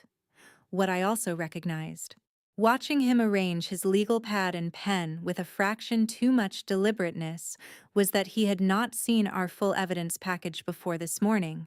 That was Margot's design. In Illinois discovery, you are required to disclose what you intend to use, but the sequence in which you present it is yours. Garrett looked at me once when he sat down. I looked back. Neither of us said anything. Margot placed the first document on the table at 9:17 a.m. Roland's Financial Analysis 41 pages tab divided the full $94,000 breakdown across 3 funding streams. Garrett's name appeared on every transfer authorization. His signature, verified against signature cards from 2 separate financial institutions, appeared on the co-trustee withdrawal forms for Finn's college fund. Leonard Price objected to the foundation for 2 of the sub-exhibits. The objections were noted by the court reporter for the judge to consider later. Margot moved forward. The second set, Meridian Consulting LLC registration records from the Oregon Secretary of State, the registered agent, Gary Whitmore, the registered address, a mail forwarding service in Portland. Alongside it, the Oregon Circuit Court record of a legal name change, Garrett W. Hale to Gary Whitmore, filed 6 years prior. I watched Garrett's hands on the table. They had been relaxed when he sat down, loose at the wrist, the way someone sits when they believe they have prepared for this. When the Oregon documents appeared, his left hand moved slightly inward, not a flinch, something more controlled than that, and came to rest with the fingers curled. Third set, First National Bank of Miami account records for G. Whitmore and S. Hargrove, account number ending in 7731, opened 19 months prior. All 3 funding streams converging in the same account. Price objected on relevance grounds. The objection was noted. Fourth, IP address logs from the Miami account's login history. 2 addresses. One tracing to a Lincoln Park residential ISP registered to Garrett Hale. The second tracing to a North Shore address registered to Bernard and Dolores Ashworth. Garrett's jaw tightened. It was a small movement, the kind that requires knowing a face to see, but I had known his face for 4 years. I saw it. 5th Clifton Abernathy's security footage log. 11 documented entries. Dates, timestamps, duration. The accompanying affidavit from Clifton notarized and signed. 3 entries highlighted with their corresponding dates, matched against Elise's confirmed travel records: Atlanta, Milwaukee, Indianapolis. Price noted that the footage source was a third-party residential property and raised a question about its collection methodology. Margot provided the forensic imaging documentation and the subpoena under which the footage had been obtained. The objection was noted. She moved forward. Sixth, the financial plan recovered from Clifton's hall cabinet. The original now in a clear evidence sleeve after proper chain of custody processing. 8 pages, handwritten columns of dates and transfer amounts and account numbers. Margot placed the forensic examiner's report beside it, a qualified document examiner retained through a firm with prior Illinois court certifications. The report compared the handwriting in the financial plan to known writing samples from Sloan Hargrove, obtained from 2 signed lease documents on file with a Chicago property management company. The conclusion, stated in the examiner's language, was that the writing in the financial plan was consistent with the known samples of Sloan Hargrove to a high degree of probability. Garrett became very still. Not the calculated stillness of someone managing their presentation. The other kind, the kind that comes from a person who has just seen a wall they believed would hold, begin to shift. Price asked for a brief recess at 11:34 a.m. In the hallway, I stood with a cup of water near the window. The river below was a dark stripe between the buildings. Margot stood beside me. "He can't account for Sloane's handwriting in those documents," she said quietly. "He can argue about account access, about his name change, about the transfers. Those are complicated arguments, and complicated arguments take time. But he can't stand in front of a judge and say he doesn't know how Sloane Hargrove's handwriting came to be in a financial plan that maps exactly onto his wife's stolen assets." I said nothing. "Price will contact me within the week," Margot said. "He'll want to talk about settlement terms." I looked at the river. "Don't," I said. Margot paused. "Don't negotiate. Don't negotiate," I said. She nodded once. We went back inside. That evening, I found Finn on the living room floor of the Evanston apartment working through a puzzle he had started 2 days earlier, a 100-piece image of a lighthouse on a rocky coast, the kind of puzzle marketed for ages 7 and up that Finn had decided was acceptable for age 5, because as he had explained to me with complete seriousness, he was almost 6. All the pieces were placed except one. He held it up a small wedge of gray-blue sky at the upper left corner and looked at it with the particular concentration he brought to things that required the last small effort. "Mama," he said, "this is the last one." I sat down beside him on the floor and guided his hand to the corner where the piece belonged. He pressed it in. The lighthouse was complete. I kept my hand over his for a moment. "There it is," I said. Nora arrived on a Saturday evening with Thai food from a place on Davis Street, and an expression I had been expecting in some form since the cafe in November. She had something else to tell me. She had been carrying it for 3 weeks, and had not yet found the right way to set it down. I took the bags from her at the door and did not ask. I had learned in the past month that the things people needed to say arrived on their own schedule, and pushing only made them harder to receive. I put the containers on the counter and found plates, and we sat at the kitchen table the way people sit when they are pretending briefly that the evening is ordinary. Finn was asleep at the end of the hall. I could hear the small white noise machine I had started running in his room since the hotel, a habit that had followed us to the apartment, and that I suspected would follow us for some time after this was over. The sound of it low and constant meant that whatever we said at the kitchen table would stay at the kitchen table. We ate for a while without talking much. The pad CU was good. The apartment was warm. Outside, the temperature had dropped below 20, and the wind off the lake was doing what lake wind does in December, not gusting, but pressing the sustained weight of cold air against every window simultaneously. "I have something else," Nora said. She set her fork down and reached into her bag and took out her phone. She did not explain anything first. She found what she was looking for, placed the phone on the table between us, and pressed play. The voice was Sloane's. 3 years of not hearing it in this particular register. Loose, slightly imprecise, the vowels softened in the way they get when someone has had 2 or 3 glasses of something and has stopped editing themselves, and yet I recognized it immediately. The way you recognize a voice you have known your entire life, regardless of context. "Nora, hey, I know it's late. I needed to say this to somebody. She's going to fall. I've been planning this for a very long time, and she doesn't even see it coming. She never sees anything that isn't on a spreadsheet."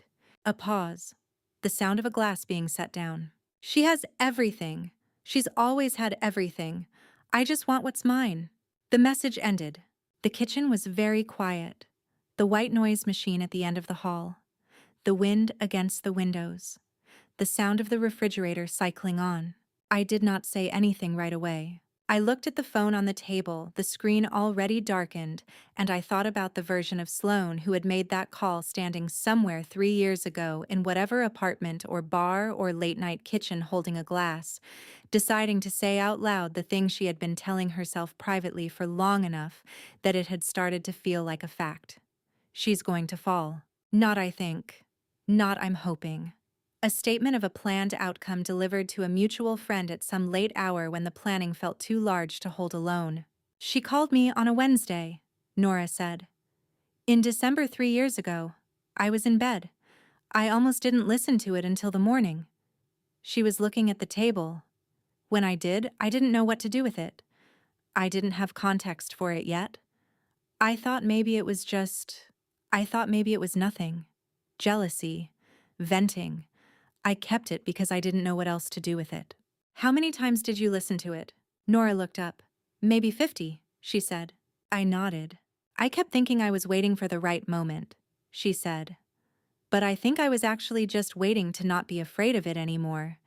And then November happened and you came back, and I still wasn't not afraid of it. I just didn't have the option of waiting anymore. The table between us held the remains of a meal and a phone, and the particular silence of two people who have known each other long enough to understand that some things cannot be made easier by the right phrasing. I should have told you the first time I saw them together, Nora said. 3 years ago. I'm sorry that I didn't. I was quiet for a moment. Outside, the wind shifted. The windows held. You told me when you could, I said. That's what I have to work with. I paused. I don't know if I can tell you that it's fine. It isn't entirely fine, but I haven't finished with you. If that means something. Nora looked at me for a long moment. It means something, she said. She did not cry. I had the sense she had done whatever crying there was to do in the 3 weeks since the cafe in the privacy of her own apartment and her own reckoning, and had arrived here tonight already past the part that required tears. What was left was the plain fact of what she had brought and what I would do with it, and whether the friendship had enough structure left to hold the weight. I thought it did. I was not certain, but I thought so. I called Margot at 8:40 the following morning. I described the voicemail, the content, the timestamp on Nora's phone showing the original receipt date 3 years prior, the fact that it had been received on Nora's personal device without any interception or alteration. Margot asked me to have Nora bring the phone to her office that afternoon and to touch nothing on the device in the meantime. Under Illinois law, a voicemail message voluntarily left by one party on another party's phone belonged to the recipient. Nora had not recorded a conversation she had received a message. The distinction was legally significant. Sloane had chosen to speak those words into a phone and leave them on someone else's device. She had no expectation of privacy over a message she had deliberately sent. Margot's voice when I finished explaining what was on it was quiet in the specific way it got when something had arrived that was better than expected. Premeditation, she said. In her own words, 3 years before the transfers even started. Yes, I said. That changes the shape of the damages argument, Margot said. Punitive damages in a civil conspiracy case requires showing that the conduct was willful and deliberate. She handed us the evidence herself. I stood at the kitchen window. The lake was white at the horizon where the sky met the water, the color of a document that had not yet been written on. What's next? I said. Margot's answer was brief. Trial date is set, she said. January 14th, 8 weeks. Be ready. I told her I had been ready since November. The trial lasted 62 days. I won't tell you about all 62. Most of it was the particular tedium legal proceedings require. I will tell you the parts that mattered. Week 1. Roland walked the court through the same 41 pages he had shown me on LaSalle Street. The 3 funding streams, the structured transfers below, every alert threshold, all of it converging into account 7731 under the names G. Whitmore and S. Hargrove. The jury didn't need to understand forensic accounting. Roland made sure they didn't have to. Leonard Price challenged the chain of custody on the Clifton envelope. The challenge failed. The handwriting analysis was sustained. When Price finished his cross-examination, the finding had not moved. I sat at the plaintiff's table and watched Garrett listen. His hands were flat on the table. He had learned since the deposition to hold himself very still. Week 3. Owen Mercer testified by video from Portland at 10 a.m. on a Tuesday. She was 43 and spoke without apparent anger, which was, I thought, the most persuasive thing about her. Anger gives opposing counsel something to work with. Owen gave them nothing. She described the same pattern executed 8 years prior: consolidated account access, a POA signed in trust. $47,000 withdrawn before she understood what was happening. The civil NDA had been issued under Oregon law. The Cook County subpoena superseded it. When Price cross-examined her, she answered briefly and completely. He had nothing to pull on. Week 5.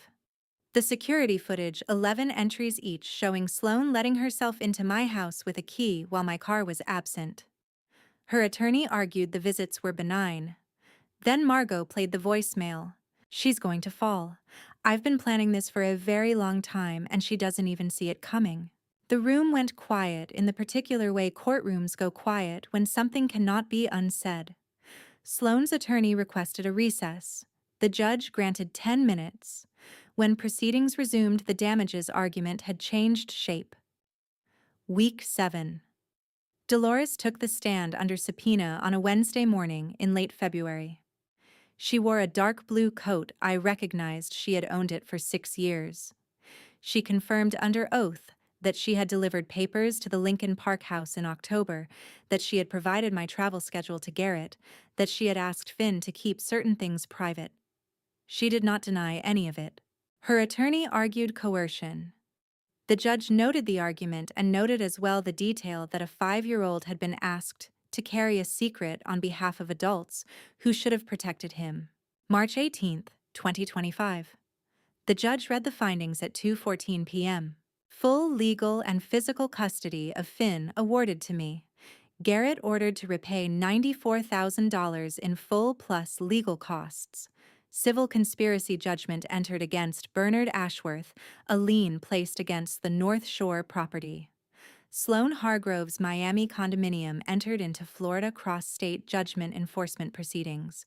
Dolores received a formal judicial admonishment, not a civil judgment, but a finding recorded in the court's order that her cooperation had been material to the scheme's execution. Garrett's file under the name Gary Whitmore was referred to the Oregon Financial Crimes Unit. That referral was not a conviction. It was a door opening. I did not make a speech in the corridor. Finn had been in childcare since 8 that morning. When I picked him up at 3:30 p.m., he was finishing a drawing, a small brown bird on a ledge, and beside it, in careful block letters, only slightly uneven, home. I folded it once and put it in the inside pocket of my coat against my chest. I lifted him and held him for a long time without saying anything. He let me. Every thread came to rest here. The red mark on his cheek, the open window in November, the notebook, the go bag, the receipt, the IP address, the 11 visits, the woman in Portland, the voicemail from someone who believed I would never look at anything that wasn't on a spreadsheet. She had been wrong about that.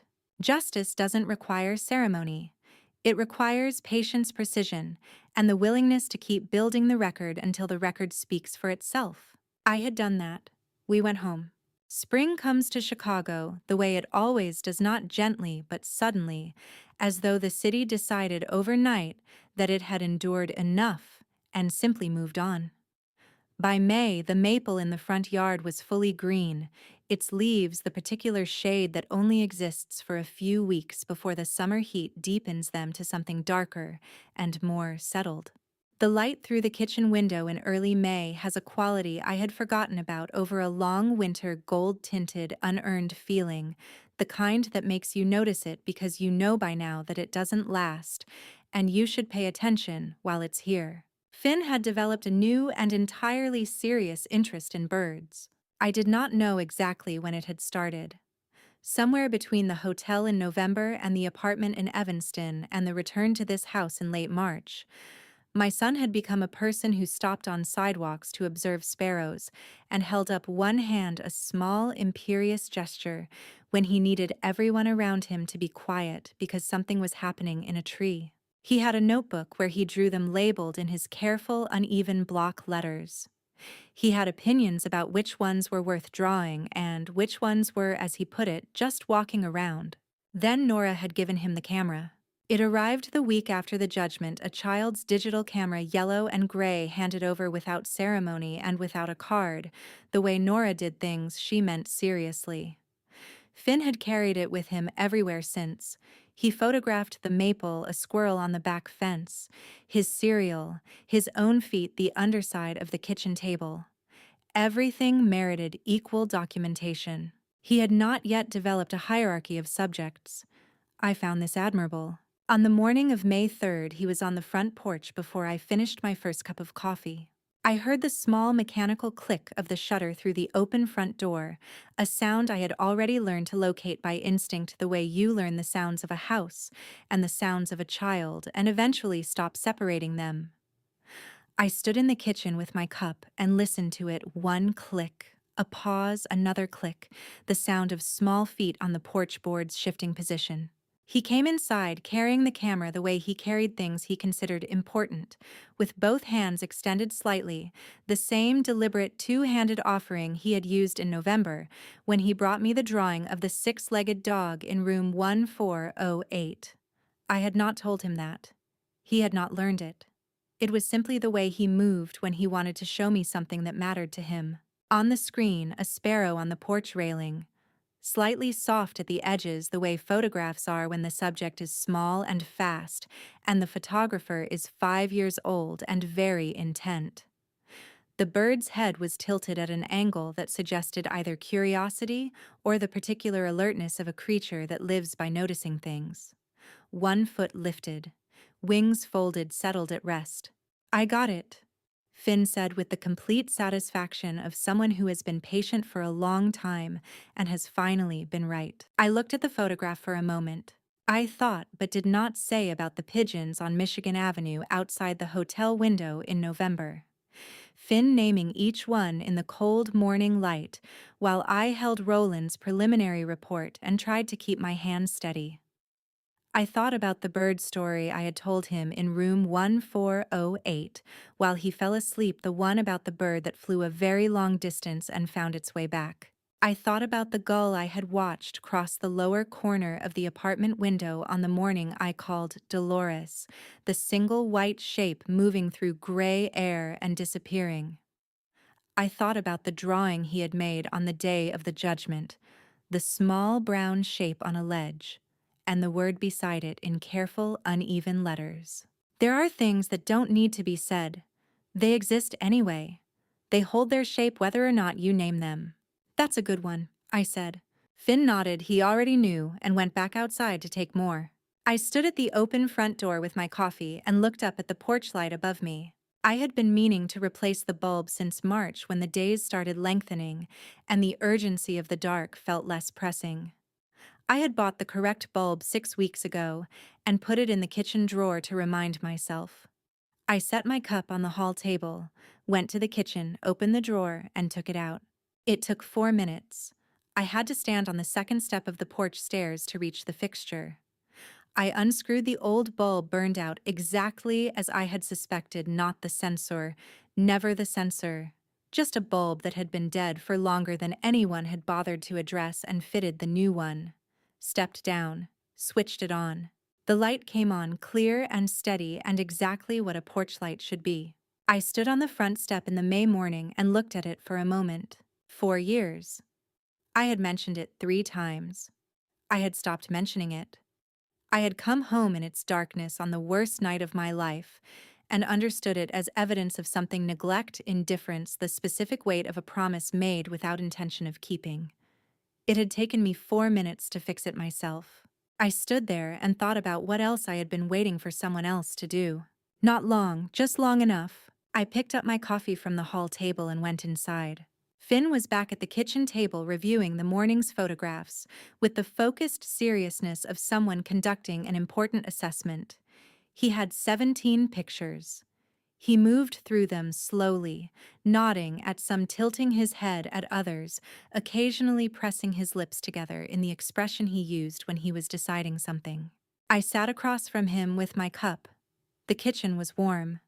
The maple moved in the May wind outside the window. The house was quiet in the way a house is quiet when it belongs to the people inside it.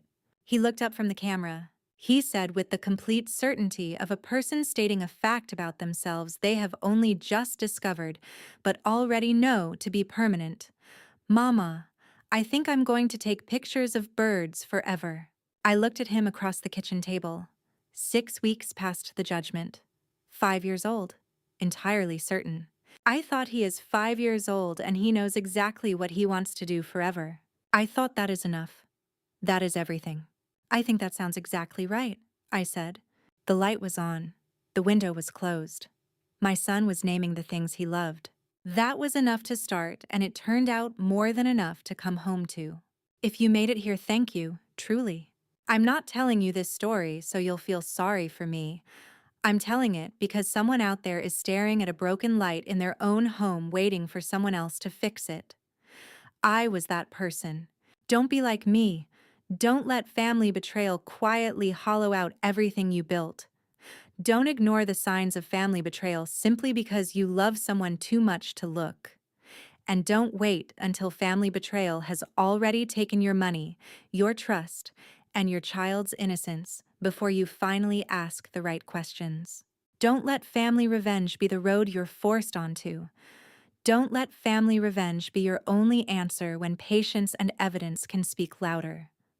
And remember, the most powerful family revenge you will ever have is a life rebuilt entirely on your own terms. There's a reason Scripture says vengeance is mine. I set it down. I let justice do its work. Then I changed the light bulb myself. It took 4 minutes. My honest opinion, the people who plan your fall are counting on you never looking at the numbers. Look at the numbers. If this story moved you, leave a comment, share it with someone who needs to hear it, and subscribe so you never miss what comes next. Thank you for staying until the very end. Upcoming stories contain fictional elements built entirely for reflection and education. If this content isn't right for you right now, step away, choose something that serves you better, and come back when you're ready. And that's the last part of this story. I appreciate you being here. I'll see you next time.